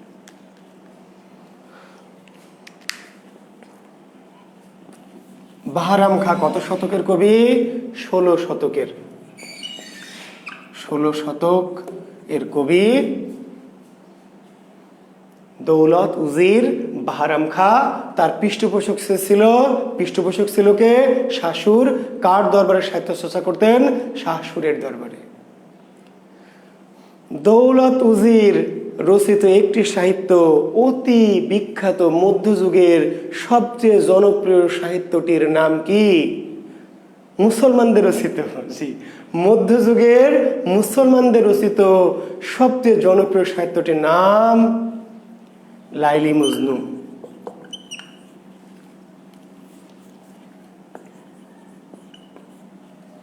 মধ্যযুগের মুসলমানদের রচিত সবচেয়ে জনপ্রিয় সাহিত্যের নাম কি? লাইলি মজনু। লাইলি মজনু কাব্যের রচয়িতাকে? দৌলত উজির বাহারাম খাঁ। দৌলত উজির বাহারাম খাঁ রচিত গ্রন্থের নাম কি? লাইলি মজনু। কিন্তু রচয়িতা বললেও আসলে তারা প্রকৃত অর্থে রচয়িতা নন। আমরা বলছি রচয়িতা, কিন্তু প্রকৃতপক্ষে ইনারা রচয়িতা নন। বুঝতে পেরেছেন? এই সমস্ত মুসলিম কবিরা আরবি, ফার্সি, উর্দু, হিন্দি এই সমস্ত ভাষার ইসলামী সাহিত্যগুলোকে বা জনপ্রিয় কাহিনীগুলোকে বাংলা ভাষায় কি করেছেন? অনুবাদ করেছেন। তো অনুবাদগুলো এমনভাবে করেছেন যে অনেকটা নতুনের মতো হয়ে গেছে। ফলে এদেরকে আমরা অনুবাদক না বলে কি রচয়িতা। কখনো কোনো জায়গায় কিন্তু এমন প্রশ্ন পাবেন না যে দৌলত উজির বাহারাম খাঁ লাইলি মজনু অনুবাদক। তাই কি বলছি আমরা? বলছি রচয়িতা। কেন রচয়িতা বলছি? অন্যের কাছ থেকে ধার করলেও এমনভাবে সৃষ্টি করে ফেলেছেন, এমনভাবে অনুবাদটি করেছেন যে অনুবাদ হয়েও এই কাহিনীগুলি মূলের মতোই মর্যাদা পেয়েছে। ঠিক আছে? কাজে আমি অনুবাদক বলছি না, বলছি রচয়িতা। কিন্তু গোপনে গোপনে আবার এটিও বলছি যে এরা আসলে রচয়িতা না, অনুবাদক। এবং কেন বলছি এই কথাটি? যে প্রশ্ন হবে লাইলি মজনু কোথা থেকে নেওয়া হয়েছে, কোন ভাষা থেকে নেওয়া হয়েছে, কার কাব্য থেকে নেওয়া হয়েছে? ওয়া লাইলা মাজনুন, ওই যে বিখ্যাত কবি আব্দুর রহমান জামি, আব্দুর রহমান জামির ফার্সি ভাষায় রচিত সাহিত্য ওয়া লাইলা মাজনুন। ওয়া লাইলা মাজনুন রচয়িতা ছিলেন কে? আব্দুর রহমান জামি।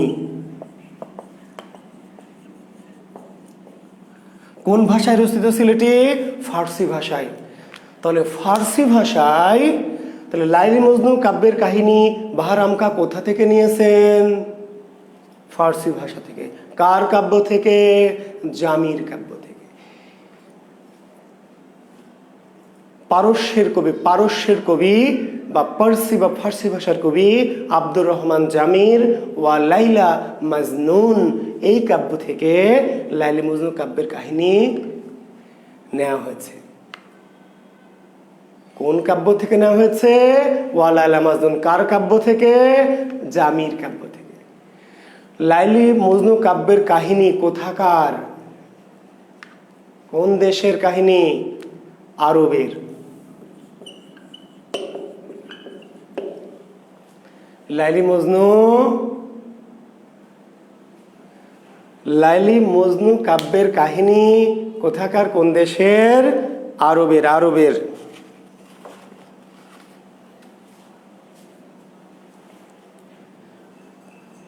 কিন্তু কাব্যটি কোথায় প্রচলিত ছিল? তাহলে বলবেন ইরানে। না, হচ্ছে না, আলোটা আজকে সেটিংটা ভালো হয়নি। লাইলি মজনু কাব্যের কাহিনী কোন দেশের? আরব। কিন্তু কাহিনীটা কোথায় প্রচলিত? ইরান। আবার বলছে এই যে আমাকে কিন্তু এরপরে গ্রুপে আর মেসেঞ্জারে প্রশ্ন করে অস্থির করে দিবেন যে স্যার একবার বললেন আরবে, একবার বললেন ইরানে, এক বইয়ে দেখি ওই বইয়ে দেখি অমুক, হ্যান বইয়ে তেন, আবার কেউ এমন মালও আছেন বইয়ের ছবি তুলে দেবেন যে স্যার দেখুন উপরে এই নিচে। এত কিছু দেখার আমার কোনো টাইম নাই। CTN আমার টাইমই নাই। যার যা খুশি তাই বলুক। খুব সিম্পল কথা যে এই কাব্যের কাহিনী কোথাকার কোন দেশের কাহিনী? তাহলে বলতে হবে আরবের কাহিনী। কিন্তু কাহিনীটা প্রচলিত ছিল কোথায়? ইরানি ভাষায় রচিত হয়ে, ফার্সি ভাষায় রচিত হয়ে ইরানের কাহিনীটা কোথাকার? কোন দেশের কাহিনী? আরবের। কিন্তু কাহিনীটা প্রচলিত ছিল কোথায়? ইরানে। জি। কোন ভাষায়? পার্সি বা ফার্সি ভাষায়। কিন্তু কাহিনীটা ইরানের না। কাহিনী ইরানি ভাষায়, ফার্সি ভাষায় রচিত হয়েছে, ইরানি কবি লিখেছেন, ইরানে প্রচলিত ছিল। কিন্তু এই কাহিনীটা মূলত, ঘটনাটা কোথাকার, কোন দেশের কাহিনী? কাহিনীটা মূলত হচ্ছে আরবের। জি, বিভ্রান্তি না, কোনো বিভ্রান্তি নাই। প্রশ্ন অনুযায়ী উত্তর। কোথাকার কাহিনী, কোন দেশের কাহিনী? আরবের। আর কোথায় প্রচলিত ছিল, কোথায় চালু ছিল? তাহলে ইরানে। কোন ভাষায় প্রচলিত ছিল? ফার্সি ভাষায়। এরপরেও যদি বাজারের প্রচলিত অগা মগা জগা ঠগা বইয়ের নানা রকম উত্তর দেখে কিংবা এক এক বই এক এক উত্তর দেখে বিভ্রান্ত হন, তাহলে এর জন্য জুয়েল কর্তৃপক্ষ দায়ী নয়। আর আজকে পরীক্ষা আছে জানেন তো? জি, 12:30টায় পরীক্ষা শুরু হবে। পরীক্ষাটা কিসের উপরে? আমরা আগের যে 2-3 দিন ধরে মঙ্গল কাব্য পড়িয়েছি, জি মঙ্গল কাব্যের 12:30 আমার ক্লাস শেষ করে আমি লিঙ্ক দিব, আপনারা মঙ্গল কাব্যের পরীক্ষা দিবেন। আর একটি কথা আপনাদের একটু বলি, একটু বিজ্ঞাপন বিরতি আর কি দেই, বিজ্ঞাপন দিচ্ছি যে আমি একটি চ্যানেল খুলেছি আপনাদের জন্য মানে ছাত্রদের জন্য, শিক্ষার্থীদের জন্য। তার নাম হচ্ছে জুয়েল কিবরিয়া শিক্ষা সাহিত্য সংস্কৃতি। অনেকে হয়তো এর মধ্যে যুক্ত হয়ে পড়েছেন, তবু আমি একটু লিখে দিই। আমার চ্যানেলটির নাম হচ্ছে জুয়েল কিবরিয়া শিক্ষা সাহিত্য সংস্কৃতি, বাংলায়। জি, বাংলা নাম। আমি কৈফিয়তে বলেছি যেহেতু আমি বাঙালি, বাংলা ভাষা আমার রুটি রুজি, বাংলাদেশ আমার প্রিয় দেশ। আমার চ্যানেলটির নাম হচ্ছে জুয়েল কিবরিয়া শিক্ষা সাহিত্য সংস্কৃতি। এই চ্যানেলটির কাজ হচ্ছে মূলত এই যে সমস্ত জায়গাগুলো নিয়ে কনফিউশন, যে সমস্ত জায়গাগুলো নিয়ে নানান ছাত্ররা আমাকে একই প্রশ্ন, 100 জনের কাছ থেকে একই প্রশ্ন পেতে হয় মেসেঞ্জারে বা ফেসবুক গ্রুপে, একই প্রশ্ন করতে আছে বৈষ্ণবপদবীর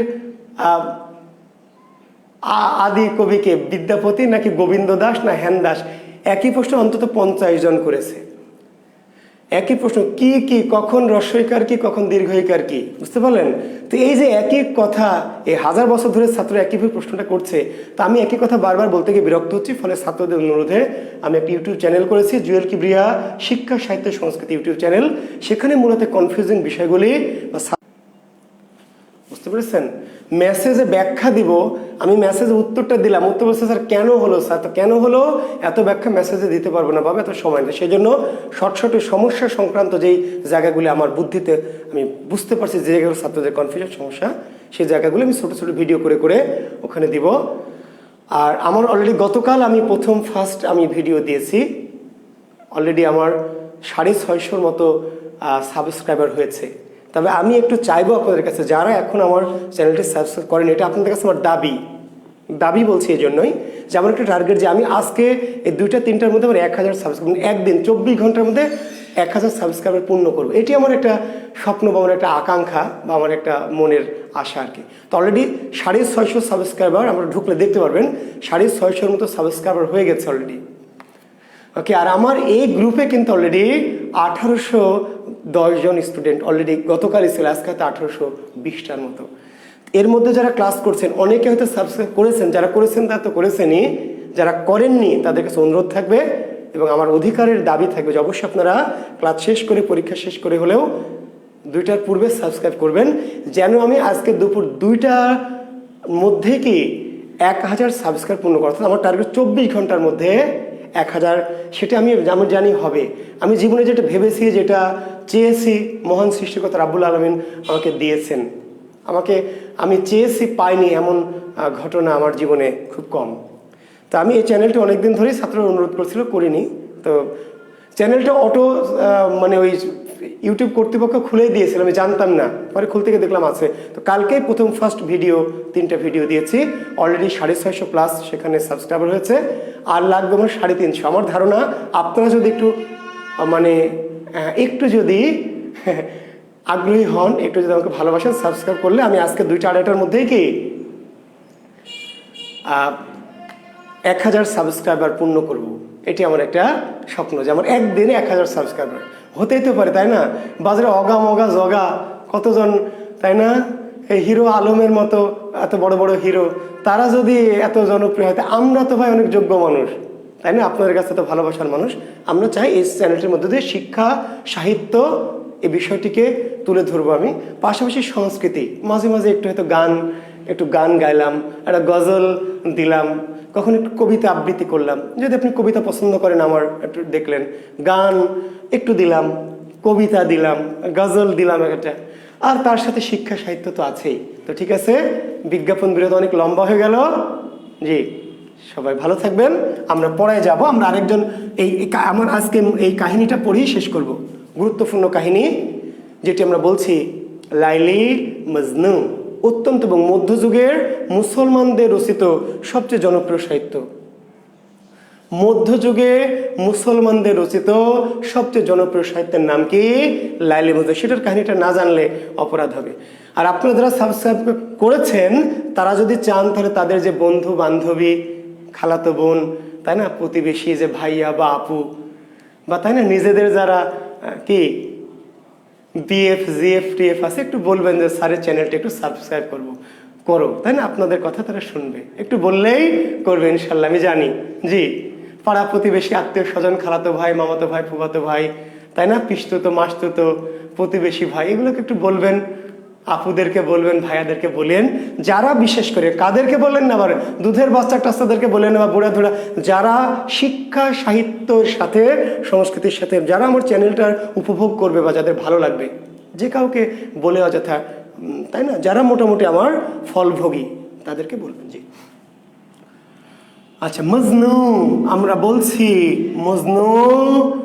বলছি লাইলি।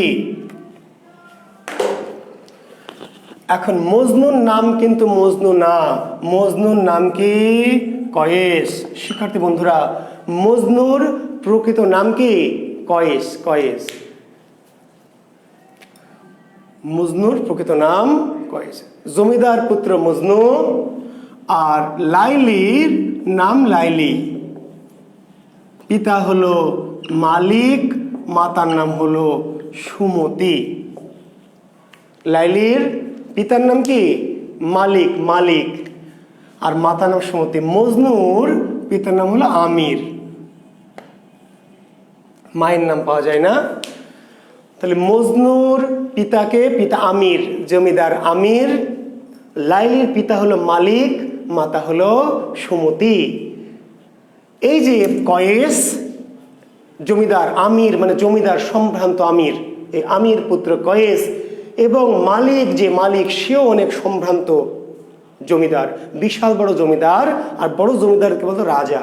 তো এই কয়েস এবং এই লাইলি তারা একটা পাঠশালায় পড়ে। পাঠশালা, পাঠশালা বোঝেন তো? জি, পাঠশালায় পড়ে দুজন একই জায়গায়, জমিদারের দুই পুত্রকন্যা। এ পড়তে পড়তে এদের মাঝে কুসকুস হুতাহে হয়ে যায়। ওই পাঠশালায় পড়তে পড়তে কত দুষ্টু, আপনাদের চাইতেও দুষ্টু, তাই না? দেখছেন, আপনারা তো তবু 7, 8, 9, 10 কুসকুস হুতাহে হয়ে গেছিল। এই বেটারা ওই পাঠশালায়, অর্থাৎ তখন এই 3, 4, 4, 5 এরকম ক্লাস, মক্তব অনুযায়ী, যদিও তাদের নাম 3, 4 না, কিন্তু মক্তবের ক্লাস অনুযায়ী হয়তো 4 বা 5 এরকম ক্লাসে পড়তে পড়তে এই কয়েসের সাথে লাইলির কি প্রেম। এত প্রেম, এতই গভীর প্রেম যে দুজন দুজনকে শুয়ে শপথ করে, দুজন দুজনকে স্পর্শ করে, যাবত জীবন প্রেম না করিমু ভঙ্গ, প্রেমের অনলে তনু করিমু পতঙ্গ। লাইলি মজনুকে শুয়ে, মজনু লাইলিকে শুয়ে শপথ করে। আপনারা যেমন শপথ করেন, জান তোমাকে ছাড়া আমি বাঁচবো না, ইহকাল পরকাল সবকাল শুধুই তুমি, এই গোটা দুনিয়া একদিকে আর তুমি একদিকে, জান আমি শুধু কি তোমার দিকে, তাই না? জি। লাইলি মজনু কি শপথ করলো? যাবত জীবন প্রেম না করিমু ভঙ্গ, প্রেমের অনলে তনু করিমু পতঙ্গ। যাবত জীবন প্রেম না করিমু ভঙ্গ, প্রেমের অনলে তনু করিমু পতঙ্গ। সারা জীবনেও এই প্রেম ভাঙবো না, ভঙ্গ করবো না, আমাদের ভালোবাসা মরবে না, কেউ আমাদের আলাদা করতে পারবে না। প্রেমের অনলে, প্রেমের আগুনে, তনু মানে দেহ, করিমু পতঙ্গ। পতঙ্গ যেমন আগুনে ঝাঁপ দেয়, ভালোবাসার জন্য আমরা আমাদের দেহকে কি করব? সেই পতঙ্গ করে ভালোবাসার আগুনে আমরা ঝাঁপ দিব। প্রয়োজনে মরে যাব, তবু আমাদের প্রেমকে হেরে যেতে দিব না। কি কঠিন ডায়লগ, তাই না? জি। কিন্তু এই দৃশ্যটা দেখে ফেলে লাইলির কিছু বান্ধবী, সখী, লাইলির একটা সখী দেখে ফেলে এই যে হাত ধরে বা শরীর স্পর্শ করে কি এই শপথ। এবং এইটা ছিল তখনকার যুগে একটা মারাত্মক অপরাধ। এবং লাইলির সখীরা গিয়ে কি করে, মাকে গিয়ে, লাইলির মাকে গিয়ে বলে দেয় যে দেখেন, সি সি খালাম্মা, আন্টি, আপনার মেয়ে, সি আমরা জীবনে এগুলো করি না, সি সি সি আপনার মেয়ে দেখেন ওই কয়েসের সাথে কি ঢলাঢলি, ওই বাসতলায় দেখেন, সি। এবারে ঘটনাটা জানাজানি হয়ে যায়।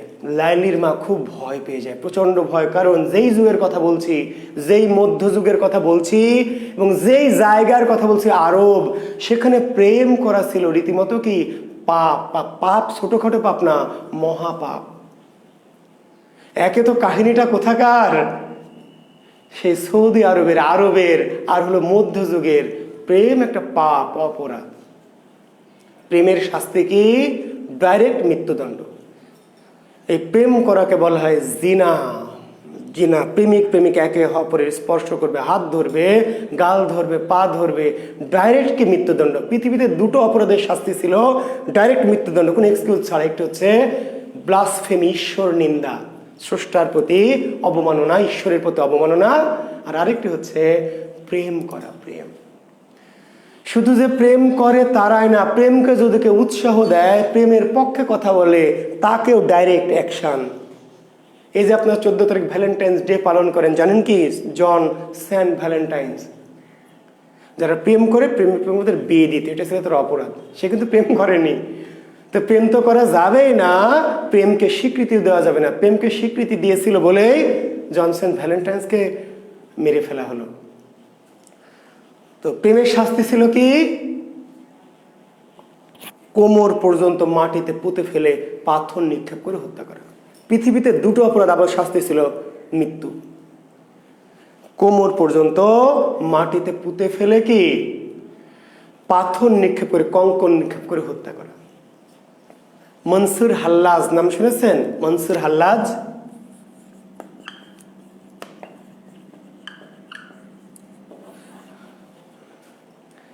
আমি আজকে যাব না, মনসুর হাল্লাজের কাহিনীটা আমাকে একদিন মনে করাই দিবেন 2-1 কেজি। মনসুর হাল্লাজ সুফিবাদ, আপনাদের যখন সুফিবাদ পড়াবো, সুফিজম পড়াবো, তখন বুঝাই দেবে। এই মনসুর হাল্লাজকে কি মৃত্যুদণ্ড দেওয়া হয়েছিল? কিসের অপরাধে? আনাল হক। মনসুর হাল্লাজ একটা তত্ত্ব দেয়, আনাল হক, আনাল হক, আনাল হক। যারা ইসলামী বিষয় নিয়ে ভালো বোঝেন, এই মনসুর হাল্লাজকে ব্লাসফেমি অপরাধে মৃত্যুদণ্ড দেওয়া হয়েছিল। সক্রেটিসকে মৃত্যুদণ্ড দেওয়া হয়েছিল ব্লাসফেমি অপরাধে।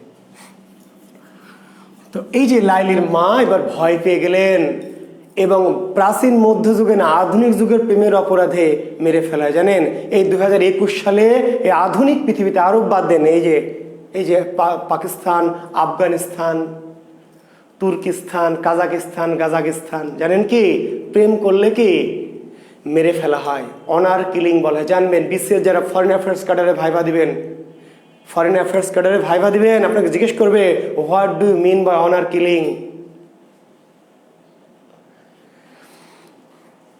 আফগানিস্তানে এখনো আছে, পাকিস্তানের কিছু প্রদেশে আছে। মেয়ে প্রেম করছে, এটা যদি বাবা মা জানতে পারে, তাহলে মেয়েটাকে বলে যে মা চল তোকে একটু বেড়াতে যাব কিংবা মার্কেটে নিয়ে যাব। ভাই বাবা মিলে গাড়িতে একটু গাড়ি ভাড়া করে মেয়েটাকে নিয়ে যায়। নিয়ে গিয়ে রাস্তার মাঝখানে গিয়ে কি করে, ফাঁস লাগিয়ে বা বিষ টিস খায় মেরে ফেলে বাড়িতে নিয়ে এসে দাহ করে দেয় বা কবর দিয়ে দেয়। অনার কিলিং মানে মেয়ে প্রেম করছে, এটা যদি সমাজে জানাজানি হয়, তাহলে পরিবারের মান মর্যাদা ক্ষুণ্ণ হবে। এই পরিবারটিকে সমাজে মানুষ কি করবে, হেয় করবে, নিন্দা করবে, খারাপ বলবে যে সি এই পরিবারটা একটা বেয়াদব বাজে পরিবার, মেয়েদেরকে শিক্ষা দেয়নি, ছেলে মেয়েকে সঠিক শিক্ষা দেয়নি বলেই তো কি প্রেম করছে। অর্থাৎ ওই সমাজে ওই সমস্ত লোকদের প্রভাব প্রতিপত্তি ক্ষমতাগুলি কি হবে, নষ্ট হয়ে যাবে। ফলে অনার কিলিং, জীবন, মেয়ের জীবন বড় না পারিবারিক ইজ্জত বড়, সম্ভ্রম বড়, কোনটা বড়? মেয়ের জীবন আগে না পরিবারের সম্ভ্রম ইজ্জত আগে? কাজেই যেই মেয়ে প্রেম করছে, এটা যখনই বাবা মার কানে আসে তখন মেয়েটাকে মেরে ফেলা হয়। স্টিল নাও এ ডেজ, এই আধুনিক পৃথিবীতে, এই পৃথিবীতেই, এই 2021 সালের পৃথিবীতেই একটু খোঁজখবর নেবেন। কিছুই তো জানেন না, বাংলাও জানেন না, ইংরেজিও জানেন না, ম্যাথও জানেন না, সাধারণ জ্ঞানও জানেন না, জানেনটা কি রে ভাই? তো যাই হোক, লাইলির মা লাইলিকে, এরপর লাইলি যখন স্কুল থেকে এলো, পাঠশালা থেকে, পরদিন তাকে আর মক্তবে যেতে দেওয়া হলো না, তাকে গৃহবন্দী করে ফেলা হলো। প্রখর নূপুর দিলা লাইলির পায়, তাকে স্কুল বন্ধ করে দেওয়া হলো। তার মা তাকে বাড়ি থেকে বের হতে নিষেধ করলেন। আর যেহেতু বিশাল জমিদার বাড়ি, দারোয়ান আছে, পাহারাদার আছে, যে বের হওয়ার সুযোগ নাই। শুধু তাই নয়, লাইলির পায়ে কি করলেন, প্রখর নূপুর দিলা লাইলির পায়, প্রখর নূপুর পরাই দিল, প্রখর নূপুর, যেন লাইলি যদি ঘর থেকে বের হয়, ঘর থেকে যেন শব্দ পায়। মা যদি রান্না করে অন্য কোনো কাজ করে, লাইলির নড়াচড়া করলেও যেন মা তার দিকে খেয়াল রাখতে পারে। প্রখর নূপুর দিলা লাইলির পায়। এইভাবে দিন যায়, মাস যায়। আর ওই দিকে কয়েস সে তো যায় মক্তবে, গিয়ে দেখে লাইলি নাই, আসে না। আর ভালো লাগে না, মক্তবে আর ভালো লাগে না, পাঠশালায় ভালো লাগে না। যেই দিক দিয়ে লাইলি আসতো, যেই রাস্তা দিয়ে, সেই রাস্তার মাথায় গিয়ে দাঁড়িয়ে থাকে, হা করে দাঁড়িয়ে থাকে লাইলির আশায়। সকালে আসে, সন্ধ্যা রাত পার হয়ে যায়, তবু সেই স্কুলেও যায় না, বাড়িতেও ফিরে যায় না, লাইলির আশায় পথে চেয়ে থাকে ফ্যাল করে। কয়েসের পিতামাতা এসে খুঁজে খুঁজে তাকে নিয়ে যায়, ছেলে এমন কেন হলো, এরকম কোনো কিছু খায় না, ভালো পোশাক পরে না, ঠিক আছে, অনেক কিছুই। রাস্তায় দাঁড়িয়ে থাকে, বাড়িতে আটকে রাখলেও থাকে না, জোর করে বাড়ি থেকে বের হয়ে এসে জামা কাপড় ছেঁড়া। আস্তে আস্তে দিন যায়, মাস যায়, বছর যায়, কয়েক আস্তে আস্তে বড় হয়। ছোট ছোট বাচ্চারা একে দেখে মনে করে পাগল, পিছনে ঢেল ছড়ে জামা ধরে টান দেয় এবং ডাকে মজনু বলে। মজনু আসলে উপাধি, নাম নয়। মজনু শব্দ থেকে পাগল। প্রেমে পাগলকে ফার্সি ভাষায় বলা হয় মজনু, মজনুন। তাহলে মজনু কিন্তু নাম হলো কয়েস। এই কয়েস যখন প্রেমে উন্মাদ হয়ে গেল, বিভাগী হয়ে গেল, বুঝতে পারলেন? আমরা আগে বলতাম না, কিরে মজনু হয়ে গেছিস, এত খোঁচা খোঁচা দাড়ি রেখেছে, বা হয়তো চুলগুলো উস্কো খুস্কো, একদিকে ইন করে একদিকে খোলা, এক পায়ে স্যান্ডেল এক পায়ে জুতা, হ্যাঁ, এরকম জামা ছেঁড়া মেলা, মজনু। মজনু এই বাচ্চাটা মজনু। এবার মজনু আর কিছুতেই ভালো লাগে না, কি করবে? এই মজনু তখন চলে যায় লাইলি খুঁজে খুঁজে খুঁজে লাইলির বাড়ি চলে যায়, কিন্তু বিশাল বাড়ি, জমিদার বাড়ি, গেট দেওয়া। এবার ভিক্ষুকের বেশ ধরে, ভিক্ষুকের বেশ ধরে ভিক্ষা চাই। মগো সাড্ডি ভিক্ষা দেন, জোরে ভিক্ষা চাই, গান গেয়ে ভিক্ষা চাই। এই শব্দ লাইলির কানে যখন যায়, এই রিংটোনটা লাইলির চেনা চেনা লাগে। লাইলি বুঝতে পারে যে রিংটোন তো চেনা চেনা লাগছে, পরিচিত লাগছে। এইবার দৌড়াই বের হয়, মামা সাহেব কই যাচ্ছিস? বলছে ভিক্ষুক এসে ভিক্ষা দিয়ে আসি। আচ্ছা যাও। কারণ ভিক্ষুকে ভিক্ষা দিই, কারণ গেটে দারোয়ানরা তো আছেই। ভিক্ষা দিতে যায়, কি দুজন দুজনকে দেখে, তাকিয়েই থাকে। দারোয়ানরা দেখে আর ভিক্ষুক এসে ভিক্ষা দিয়ে চলে যাবে, তো দুজন তাকিয়ে আছে কেন? এই চোখের দিকে যেই তাকায় লাইলি মজনু চোখের দিকে আর হারিয়ে যায়। বোঝেন তো, তাই না? যারা অভিজ্ঞ, যারা এক্সপার্ট, যারা, তাই না, বোঝেন না আপনারা? যে চোখের দিকে যেই না তাকায় আর অমনি কি হারায় যায়, কোনো হুঁশ থাকে না। এইবার দারোয়ান এসে বুঝতে পারে যে এই বেটা আসলে ফকির না, ধান্দাবাজ ফকির, দেও মায়ের। তখন মায়ের দিয়ে আবার তাড়ায় দেয়, আবার চলে যায়। কিছুদিন পর আবার সন্ন্যাসীর বেশ ধরে, যোগীর বেশ ধরে আসে। এবার এসে দাঁড়ায় থাকে। আবার লাইলি আবার মিস কল দেয়, গেট থেকে চিৎকার করে, আবার লাইলি আসে, মিস কল চেনা চেনা লাগে। এবার যোগীকে ভিক্ষা দেয়, যোগী ভিক্ষা লয় না। যোগী ভিক্ষা লয় না, কথাও কয় না, যোগীর কি ছিল মনে, এ যোগী ভিক্ষাও লয় না। যোগী ভিক্ষাও লয় না, কথাও কয় না, খালি ফ্যাল করে কি মুখের দিকে চাইয়া থাকে। আবার দারোয়ানের সন্দেহ হয়, আবার দারোয়ান এসে দেখে যে এইবার ধান্দাবাজ যোগী। এইবার তার বাবার কাছে বলে দেয়, মালিকের কাছে। এইবার এসে এমন মার দেওয়া হয়, তেরে নামে, ওই যে নায়ককে যেমন করে মার দেয়, সালমান খানকে প্রচন্ড মার দেয়, হাত পা ভেঙে দেয়, মাথা ফাটিয়ে দেয়। আগেই তো পাগল ছিল, এই কয়েস মজনু ছিল, এবার মাথায় এমন আঘাত পায় যে পাগল উন্মাদ হয়ে যায়, পুরো পাগল হয়ে যায়। জামা কাপড় খুলে ফেলে, শরীরে কোনো কাপড় রাখে না, পুরা উলঙ্গ হয়ে যায়। লাইলির একটা চিঠি ছিল, স্কুলে দেয়, চিঠিটাকে তাবিজ করে গলায়, কি খালি গলায় একটা তাবিজ ঝোলে, আর শরীরে কোনো কাপড় নাই, গলায় একটা তাবিজ ঝোলে, আর নিচের দিকে আর একটা তাবিজ ঝোলে, দুটো তাবিজই খালি শরীরে, আর কিচ্ছু নাই, ঝোলে আর কি। হ্যাঁ জি। তো এইবার কি করবে? এদিকে মজনুর বাবা আমির দিশার একমাত্র সন্তান, স্রষ্টার কাছে পীর ফকিরের দরবারে কান্দাকাটি করে, কত কাকুতি মিনতি করে এই একটি সন্তান পেয়েছে। সন্তান পাগল হয়ে গেছে, কি করবে? অস্থির উতল হয়। এইবার আমির কি করে, মজনুকে পোশাক পরিয়ে একদিন ধরে নিয়ে গিয়ে চুল সাইজ করে গোসল করিয়ে সুন্দর পোশাক জামা কাপড় পরিয়ে নিয়ে আসে লাইলির বাড়িতে। লাইলির পিতা কি না, প্রথমে আসলে একা আসে আমির একা আসে। এসে লাইলির পিতা কাছে এসে বলে মালিকের কাছে, যে দেখেন আমার ছেলের সাথে আপনার মেয়ের বিয়ে দেন। তো বলছে না, তোমার ছেলে তো পাগল ছেলের সাথে আমার মেয়ের জীবনে বিয়ে দেবো না।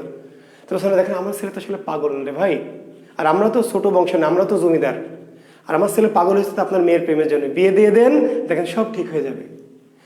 এদিকে লাইলিকে নিয়ে লাইলির বাপও মালিকও খুবই বিপদে আছে। এই মেয়েকে এইভাবে কতদিন বেঁধে রাখবে, এইভাবে রাখা যায়?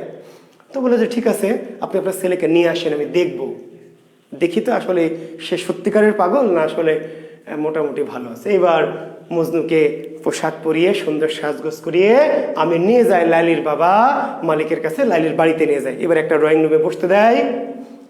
মজনু আর পিতা আমির বসে আছে, লাইলিকে সাজানো গোজানো হচ্ছে, লাইলিকে নিয়ে আসবে, মজনুকে দেখবে, দেখা দেখি হবে। হঠাৎ করে লাইলির বাড়ির যে কুকুর, লাইলির একটা পোষা কুকুর ছিল, এই কুকুরটা হঠাৎ করে রুমের মধ্যে ঢুকে আসে। যখন রুমের মধ্যে চলে আসে কুকুরটা, কুকুর ঢোকার সাথে সাথে মজনু ওই কুকুরকে দৌড়ায় গিয়ে জড়িয়ে ধরে, ওরে আমার লাইলি, লাইলি আমার, লাইলি বলে কুকুরের মুখে চুমা খাওয়া শুরু করে। কুকুরকে পাগলের মতো জড়িয়ে ধরে, ওরে লাইলি, লাইলি আমার, তোমাকে সাথে বাঁচবো না, কুকুরের মুখে, কুত্তার মুখে চুমু খাওয়া শুরু করে। এবার লাইলির পিতা মালিক বসে দেখেন আপনার ছেলে যেই পাগল, এই পাগল যেভাবে কুকুরকে জড়িয়ে ধরে, এই পাগলের সাথে আমার মেয়ের বিয়ে দিব না। আপনি হলে কি বিয়ে দিতেন? আপনার মেয়েকে কি এরকম ছেলের সাথে বিয়ে দিতেন? আমি মেয়েকে প্রয়োজনে কেটে নদীতে ভাসিয়ে দিব, তবুও এই পাগলের সাথে বিয়ে দিব না, বেরিয়ে যান। এবার ওই পাগলকে নিয়ে আবার বেরিয়ে আসে। পাগল আবার বাইরে এসে আবার জামা কাপড় খুলে ফেলে এবং রাস্তায় যাকে পায় তাকে জড়িয়ে ধরতে চায়। গাছ জড়িয়ে ধরে, ছাগল জড়িয়ে ধরে, কুত্তা জড়িয়ে ধরে, আর জড়িয়ে ধরে কি ওরে আমার লাইলি, লাইলি বলে খেলে চুমা খাবে। এবার মানুষ দেখলো এই পাগলকে তো সভ্য সমাজে রাখা যাবে না, খুব একে তো আর এখন তো ছোট নাই, এখন তার ওই ফোরে পড়া বালক অনেক বড় হয়ে গেছে, আর এত বড় মানুষ উলঙ্গ হয়ে থাকে, আর যাকে পায় তাকে জড়িয়ে ধরে চুমা খেতে চায়। সবাই মিলে বকাঝকা করে আমিরকে বলে কি পাঠিয়ে দিল নজদ বনে। কোথায়? বন, নজদ বন, নজদ বনে পাঠিয়ে দেওয়া হলো, বনবাসে দেওয়া হলো। মজনু বা কয়েসকে কোথায় বনবাস দেওয়া হয়েছিল? নজদ বনে। এইবার পাগলকে বনে ফেলে রাখা হলো। পাগল ওইখানে থাকে, গাছ মাছ জড়ায় ধরে, আদর করে, ওরে আমার লাইলি, লাইলি বলে চুমা টুমা খায়। এইভাবে থাকে, দিন যায়, মাস যায়, বছর যায়।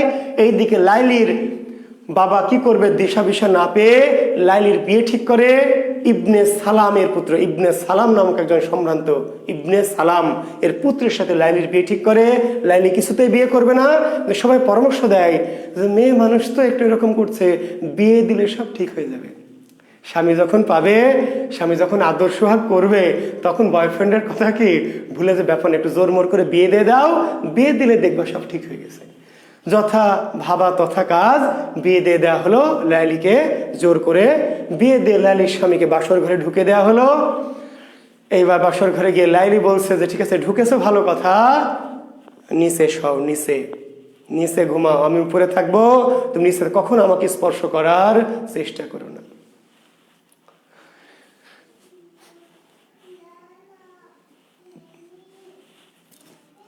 বুঝতে পারলেন?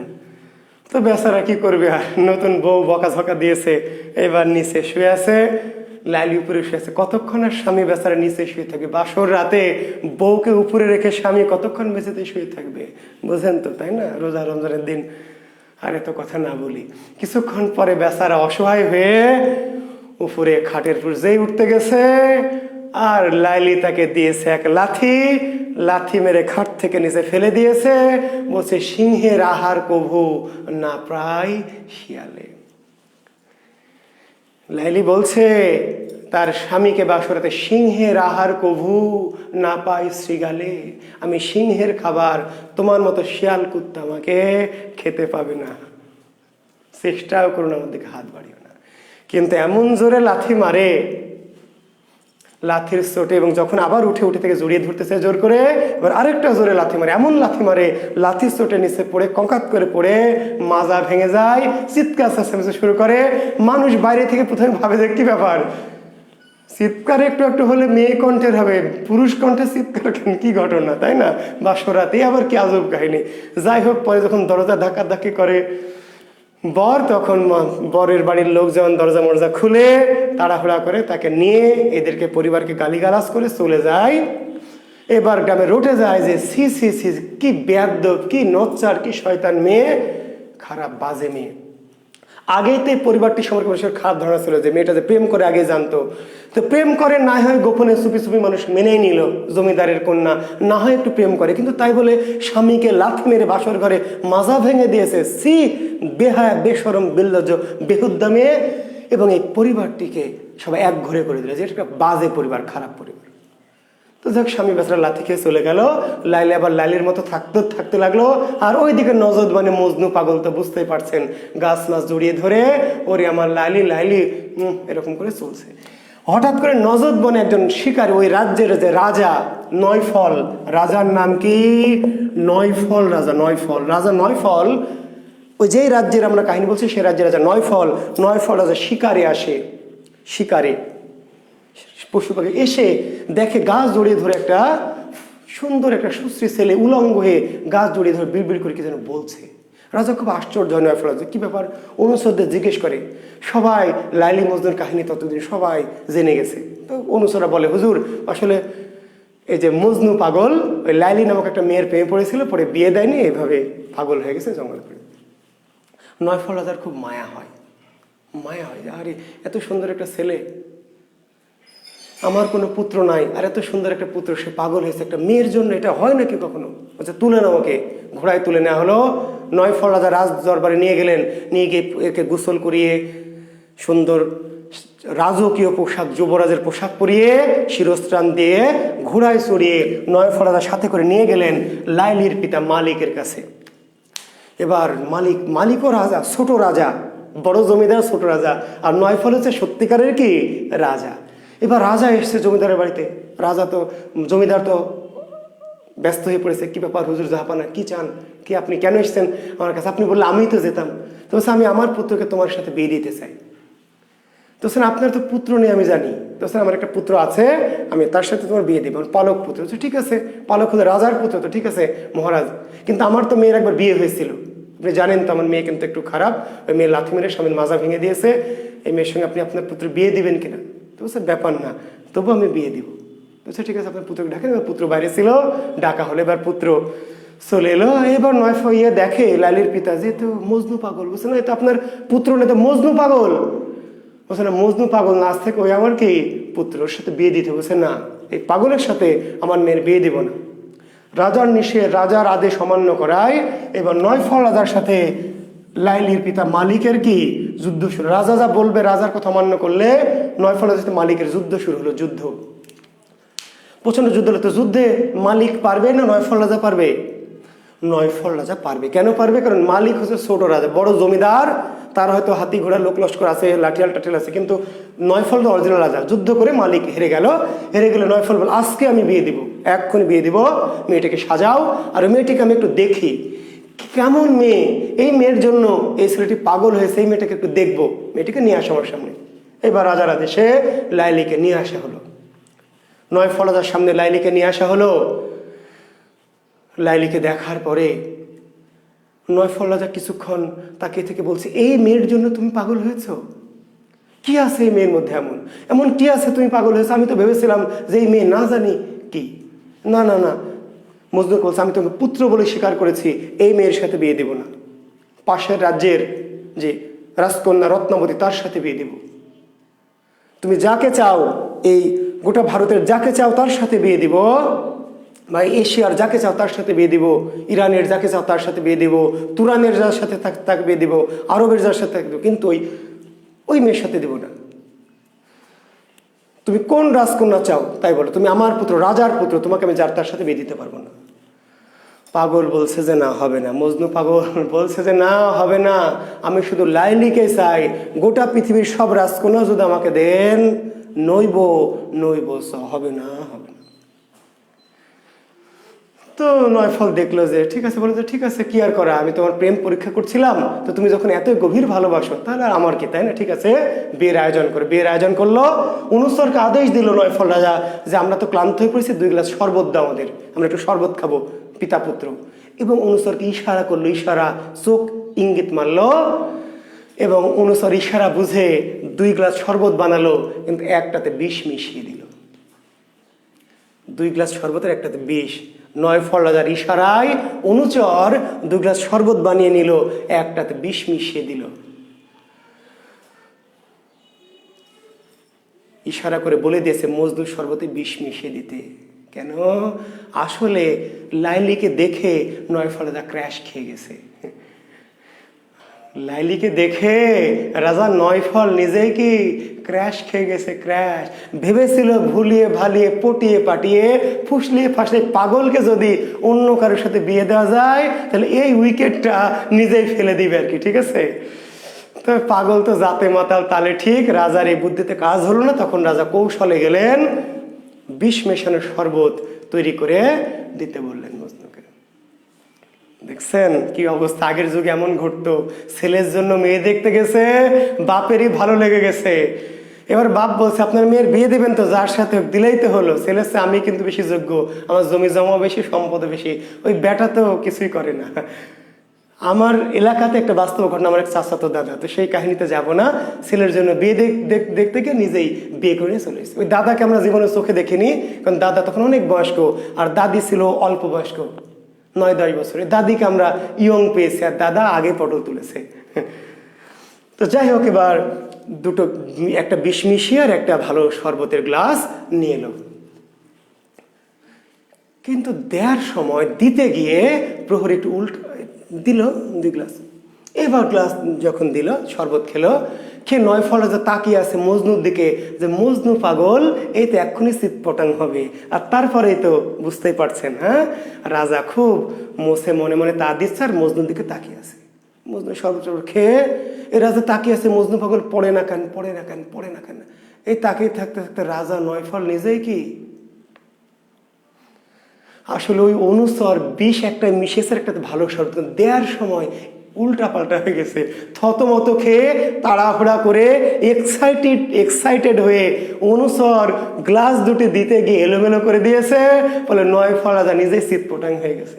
যখন চিৎপটাং হয়ে গেছে তখন আবার কি করবে, রাজা মরে গেছে, তো রাজা যদি মরে যায় তাহলে দাবা খেলা কি আর চলবে? দাবা খেলা শেষ। সৈন্যরা নয়ফলদার মৃতদেহ নিয়ে আবার রাজ্যের রাজধানীতে চলে গেল। মালিক তখন আবার তার এই জমিদার রাজত্ব ফিরে পেল। আবার মজনু পাগল আবার পাগল হয়ে জামা কাপড় খুলে ফেলে উলঙ্গ হয়ে আবার নজদ বনে চলে গেল, গিয়ে গাছপালা জড়ায় ধরতে থাকলো। এরপর মালিক ভাবলো যেন এই রাজ্যে আর থাকা যাবে না। জনগণ বিদ্রোহ করলো যেন এরকম রাজা যাকে আমরা রাজ্যে চাই না, যে রাজা আমাদের শান্তি দেওয়ার বদলে যার জন্য প্রতিদিন এত হাঙ্গামা সহ্য করতে হয়। আটকুড়ে রাজা, একটা মেয়ে আছে, সে মেয়েটার বেয়াদ্দপ পাজি। এই রাজা আমাদের শান্তি দেওয়ার বদলে রাজার জন্য প্রতিদিন রাজ্যে কি দাঙ্গা হাঙ্গামা, আমাদের সমাজের কোনো মান ইজ্জত আর থাকলো না। এই রাজাকে আমরা এক ঘরে করবো, রাখবোই না। রাজ্যের প্রতিবাদ করলো, বিদ্রোহ করলো। মালিকও চিন্তা করলো যে এরকম অসম্মান নিয়ে হেরে গেছে একজনের কাছে, মেয়েটা নিয়েও নানান কথা, কটু কথা, এই রাজ্যে আর থাকবো না। সে তার অস্থাবর সম্পত্তিগুলো নিয়ে হাতি ঘোড়া লোক লস্কর সোনাদানা নিয়ে চলে যাবে। কোথায় চলে যাবে? শ্যাম দেশ। শ্যাম বুঝেন? শ্যাম দেশ, শ্যাম দেশে যাবে। শ্যাম দেশে যাবে, থাকবে না। এইবার যা বলা তাই কাজ। সন্ধ্যার পরে রাতে সবাই মিলে কি করলো, রওনা দিল, শ্যাম দেশে চলে যাবে। শ্যাম দেশে যেতে হবে নজদ বনের পাশ দিয়ে। শ্যাম দেশে যা রাস্তা কোন দিক দিয়ে? ওই নজদ বনের পাশ দিয়ে, নজদ বন। এবার মালিক তার বিশাল লোকজন বাহিনী নিয়ে, হাতে ঘোড়া নিয়ে, টাকা পয়সা নিয়ে, জি থাইল্যান্ড শ্যামদেশ, জি ভাই আমি জানি শ্যামদেশ থাইল্যান্ড, আরব থেকে থাইল্যান্ডে আসবে। নজদ বনের পাশ দিয়ে যাচ্ছে, গভীর রাতে নজদ বনের পাশ দিয়ে কাফেলা অতিক্রম করছে। এইবার লাইলির মনে হলো যে এই তো এই নজদ বনেই কি তার প্রিয়তম মজনু আছে, এবং একবার যদি থাইল্যান্ড শ্যামদেশে চলে যায় তাহলে আর জীবনে কখনো আসতে পারবে না, আর কখনোই দেখা হবে না। কেমন করে থাকবে, বেঁচে থাকবে কি করে? এই সুযোগ। দোলার পড়েছিল, দোলা, উটের পিঠে একটা দোলা থাকে, উটের পিঠে একটা ঘর থাকে, দোলা। লাইলা লাইলির মা ছিল। এবার লাইলি চুপ করে, মা যখন গভীর রাতে, আর কয়েকদিন এত উত্তেজনা, এত হ্যাঙ্গামা গেছে, মা ক্লান্ত হয়ে পড়েছে, একটু চোখটা মায়ের একটু ঢুলু ঢুলু হয়ে গেছে। লাইলি এই ফাঁকে চুপ করে ওই দোলা থেকে আস্তে করে উটের পিঠ থেকে চুপ করে নেমে নজদ বনের মধ্যে ঢুকে পড়েছে। আধার অন্ধকার বন, সাপের সাথে দেখা হয়েছে। সাপ বলছে আমি তোকে খাবো, অজগর সাপ। লাইলি বলছে আমাকে খেও না, আমার আত্মা অতৃপ্ত, এই মজনুকে আমি কতদিন দেখিনি, আমাকে খেলে তুমি শান্তি পাবে না, মজনুকে না দেখে আমি মরেও, আমি মজনুর সাথে দেখা করি, তারপর তুমি আমাকে খেও। সাপ বললো ঠিক আছে। এরপর সামনে গিয়ে বাঘ বোঝাই আমি তোকে খাবো। লাইলি বলছে আমাকে খেও না, আমি একটা অতৃপ্ত আত্মা, আমি মজনুর সাথে না দেখা করে মরেও শান্তি নাই, মজনুর সাথে দেখা করি, তুমি আমাকে খেও। আচ্ছা ঠিক আছে যা। এইভাবে চলে গেল, গিয়ে খুঁজে খুঁজে খুঁজে খুঁজে খুঁজে দেখে যে সত্যি একটা গাছ জড়িয়ে ধরে ওই মজনু পাগল উলঙ্গ হয়ে আদর করছে। ওরে আমার লাইলি, আমার সোনা লাইলি, জান লাইলি, আদর করছে। এবার লাইলি গিয়ে ডাকছে মজনু, মজনু। মজনু বলছে হ্যাঁ কে কে? আমি লাইলি, আমি তোমার লাইলি। বলছে লাইলি মানে কে তুমি? বলছে এই যে তোমার পিছনে, এবার তাকায় দেখে লাইলি। লাইলি তুমি? বলছে হ্যাঁ মজনু, আমি তোমার কাছে চলে এসেছি, আমি সব কিছু ছেড়ে তোমার কাছে চলে এসেছি। মজনু বলছে না ঠিক করনি, সি নাউজুবিল্লাহ আস্তাগফিরুল্লাহ, কেন এসেছো? যাও সরো, আমার কাছে আসবে না। বলছে কেন মজনু, তুমি আমাকে ভালোবাসো না? বলছে অবশ্যই ভালোবাসি। তুমি আমাকে চাও না? অবশ্যই চাই, কিন্তু এইভাবে গভীর রাত্রে তুমি চুপি চুপি আমার কাছে এসেছো, এটা ঠিক না, এটা পাপ করেছো, অন্যায় করেছো, এটা হবে না। আমি তোমাকে ভালোবাসি, তোমাকে চাই, কিন্তু তোমাকে এইভাবে আমি চাই না, আমি পাপ করতে চাই না, আমার প্রেমকে আমি পাপের স্পর্শ পেতে দিতে চাই না।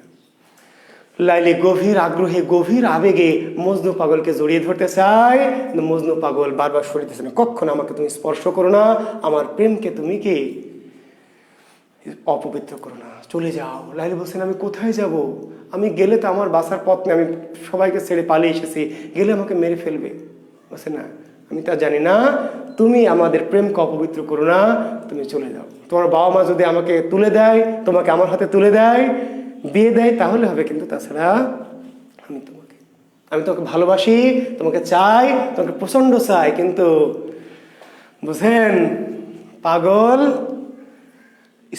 লাইলিকে গাছকে জড়িয়ে ধরছে, কুত্তাকে জড়িয়ে ধরছে, ছাগলকে জড়িয়ে ধরছে, লাইলিকে। মনে আছে প্রথম ক্লাসে বলেছিলাম রোমান্টিসিজম, রোমান্টিসিজম, প্রেমিকাকে জড়িয়ে ধরা যাবে না, জড়িয়ে ধরলে কি পাপ হবে, আর পাপ হলে প্রেম অপবিত্র হয়ে যাবে, নষ্ট হয়ে যাবে, নোংরা হয়ে যাবে। মিলনে প্রেমের মৃত্যু, আর মৃত্যুতে প্রেমের সফলতা। যখনই নায়ক নায়িকা মিলে যাবে, তখন এই প্রেমটা ব্যর্থ প্রেম হবে, প্রেম মরে যাবে। আর যখন প্রেমের জন্য আপনি মরবেন, তখন প্রেমটা সফল হবে। জি। এবার লাইলি কি করবে? যখন কিছুতেই মজনু মেনে নিল না, তখন লাইলি আবার কাঁদতে কাঁদতে গেল, বাঘের কাছে গেল, বলছে বাঘ আমাকে তুমি খাও। বাঘ বলছে আমি তো একটু আগে হরিণ খেয়েছি, আমার পেটে ক্ষুধা নাই, তুমি এখন যাও, বিরক্ত করো, এখন ঘুমাচ্ছি। অজগরের কাছে গেল, অজগর কাছে, অজগর তুমি আমাকে খাও, আমি আর এই পৃথিবীতে বাঁচবো না। অজগর বলছে না আমি তো একটু আগে একটা ওই শুকর খেলাম, আমি এখন আর তোমাকে খাবো না, তুমি পরে আরেকদিন আসো। এবার ঘুরে বেড়াচ্ছে, হঠাৎ করে ওই যে মা টের পেয়েছে যে লাইলি নাই, লাইলি নাই, কই গেল? এবার সবাই আলো নিয়ে খুঁজতে খুঁজতে খুঁজতে খুঁজতে দেখে লাইলি পাগলের মতো হাঁটছে জঙ্গলের মধ্যে একাই। তখন তাকে আবার ধরে তুলে নিয়ে আবার উটের পিঠে করে চলে গেল শ্যামদেশ থাইল্যান্ডে। এই শ্যামদেশ থাইল্যান্ডে গিয়ে লাইলি নাওয়া খাওয়া সব ছেড়ে দিল। যেই মজনুর আশায় আশায় এতদিন বেঁচেছিল, আশায় মানুষ বাসে আশায়, দেশ বাসে ভালোবাসায়, তাই না? ডায়লগ শোনেন না? আশায় বেঁচেছিল লাইলি, মজনুর আশায়। মজনু যখন তাকে প্রত্যাখ্যান করলো, ফিরিয়ে দিল, লাইলি খাওয়া দাওয়া নাওয়া ছেড়ে দিল, যাকে আমরা বলে বিরহ। কি বলা হয়? বিরহ, বিরহ। এবং একসময় ধীরে ধীরে মৃত্যুর দিকে চলে গেল। এখন আপনারা বলেন না স্যাখে বিরহে আছি, আসলে কচু বিরহ, এগুলো ভান করেন, বিরহ নয়। বিরহকে আপনারা বোঝেন না, বুঝতে পারলেন? বিরহ আমরা যখন জসিমউদ্দিনের নকশিকাঁথার মাঠ পড়াবো, তখন আপনারা জানবেন সাজুর যে বিরহ। বিরহ মানে স্বামীর বা প্রেমিকের শোকে খাবে না, গোসল করবে না, জামা কাপড় চেঞ্জ করবে না, চুল বাঁধবে না, চুলে তেল দিবে না, সারা রাত ঘুমাবে না, এই অবস্থাকে বলে বিরহ। তো এইভাবে থাকতে থাকতে লাইলি মৃত্যুর দিকে চলে গেল, মৃত্যুর শয্যায় চলে গেল। মৃত্যুর শয্যায় গিয়ে মাকে বলছে, মা সুমতি বলছে, মা আমি তো মরে যাব, মরে যাব, আমাকে কবর দিয়ে দিবে, আমি কতদিন আর ওই মজনুকে দেখতে পাবো না মা, আমি কেমন করে এত হাজার বছর কবরে থাকবো মজনুকে না দেখে? তুমি একটা কাজ করো না মা, আমি মরে গেলে মজনুকে একটু খবর দিও, যেন মজনু এসে আমার কবরের সামনে দাঁড়ায়, আমি একটু দেখবো কবর থেকে। আমি মজনুকে না দেখে এতদিন এত হাজার বছর কবরে আমি থাকতে কি পারবো না, আমার খুব কষ্ট হবে। মা তুমি আমার একটা শেষ অনুরোধ, মেয়ে হিসাবে আমি মরে গেলে তুমি মজনুকে আমার খবরটা একটু পাঠিও। তো মা যাক মেয়ের কথা শুনে কথা দিয়ে ঠিক আছে মা তুই। তো যাক এবার লাইলি মারা যায়। লাইলি মারা গেলে কান্নাকাটি করে মা অনেকদিন দুঃখ কষ্ট করে, কিছুদিন পরে মায়ের মনে হয় যে মেয়ের শেষ ইচ্ছা ছিল মজনু পাগলকে যেন কি খবরটা দেয়। এখন কোথায় পাবে মজনু পাগলকে, কোথায় যাবে, কত দূর, কি করে খুঁজে পাবে? তখন একটা অনুসরকে অনেক টাকা পয়সা দিয়ে রাজি করিয়ে অনুসরকে পাঠায়। সে কত দূর, শ্যামদেশ থেকে সেই নজরবন অনেক দূর।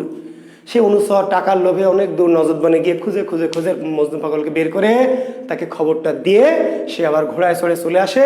মজনু পাগল এবার দৌড় শুরু করে ওই নজরবন থেকে ম্যারাথন দৌড় দিয়ে দৌড়াতে 6 মাসের পথ।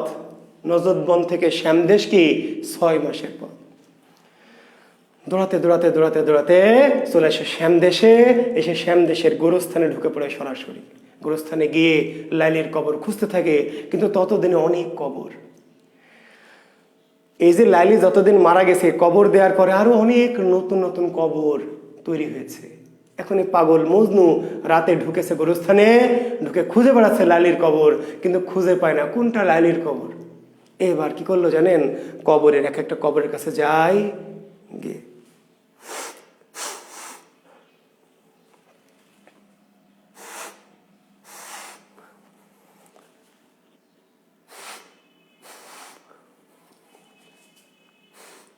এক একটা কবরের কাছে যায় আর গন্ধ শুকে, গন্ধ গন্ধ গন্ধ শুকে।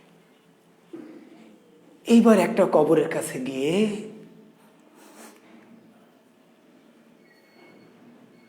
এবার লাইলির কবর খুঁজে পায়। হাসছেন? প্রশ্ন হতে পারে লাইলির কবর মজনু কিভাবে খুঁজে পেয়েছিল? গন্ধ শুকে, কবরের গন্ধ। এবার গন্ধ শুকে কবর জড়িয়ে ধরে শুয়ে থাকে এবং এইভাবে কয়েকদিন থেকে এক সময় মারা যায়। তারপর লাইলির কবরের পাশে মজনুকে কবর দেওয়া হয়।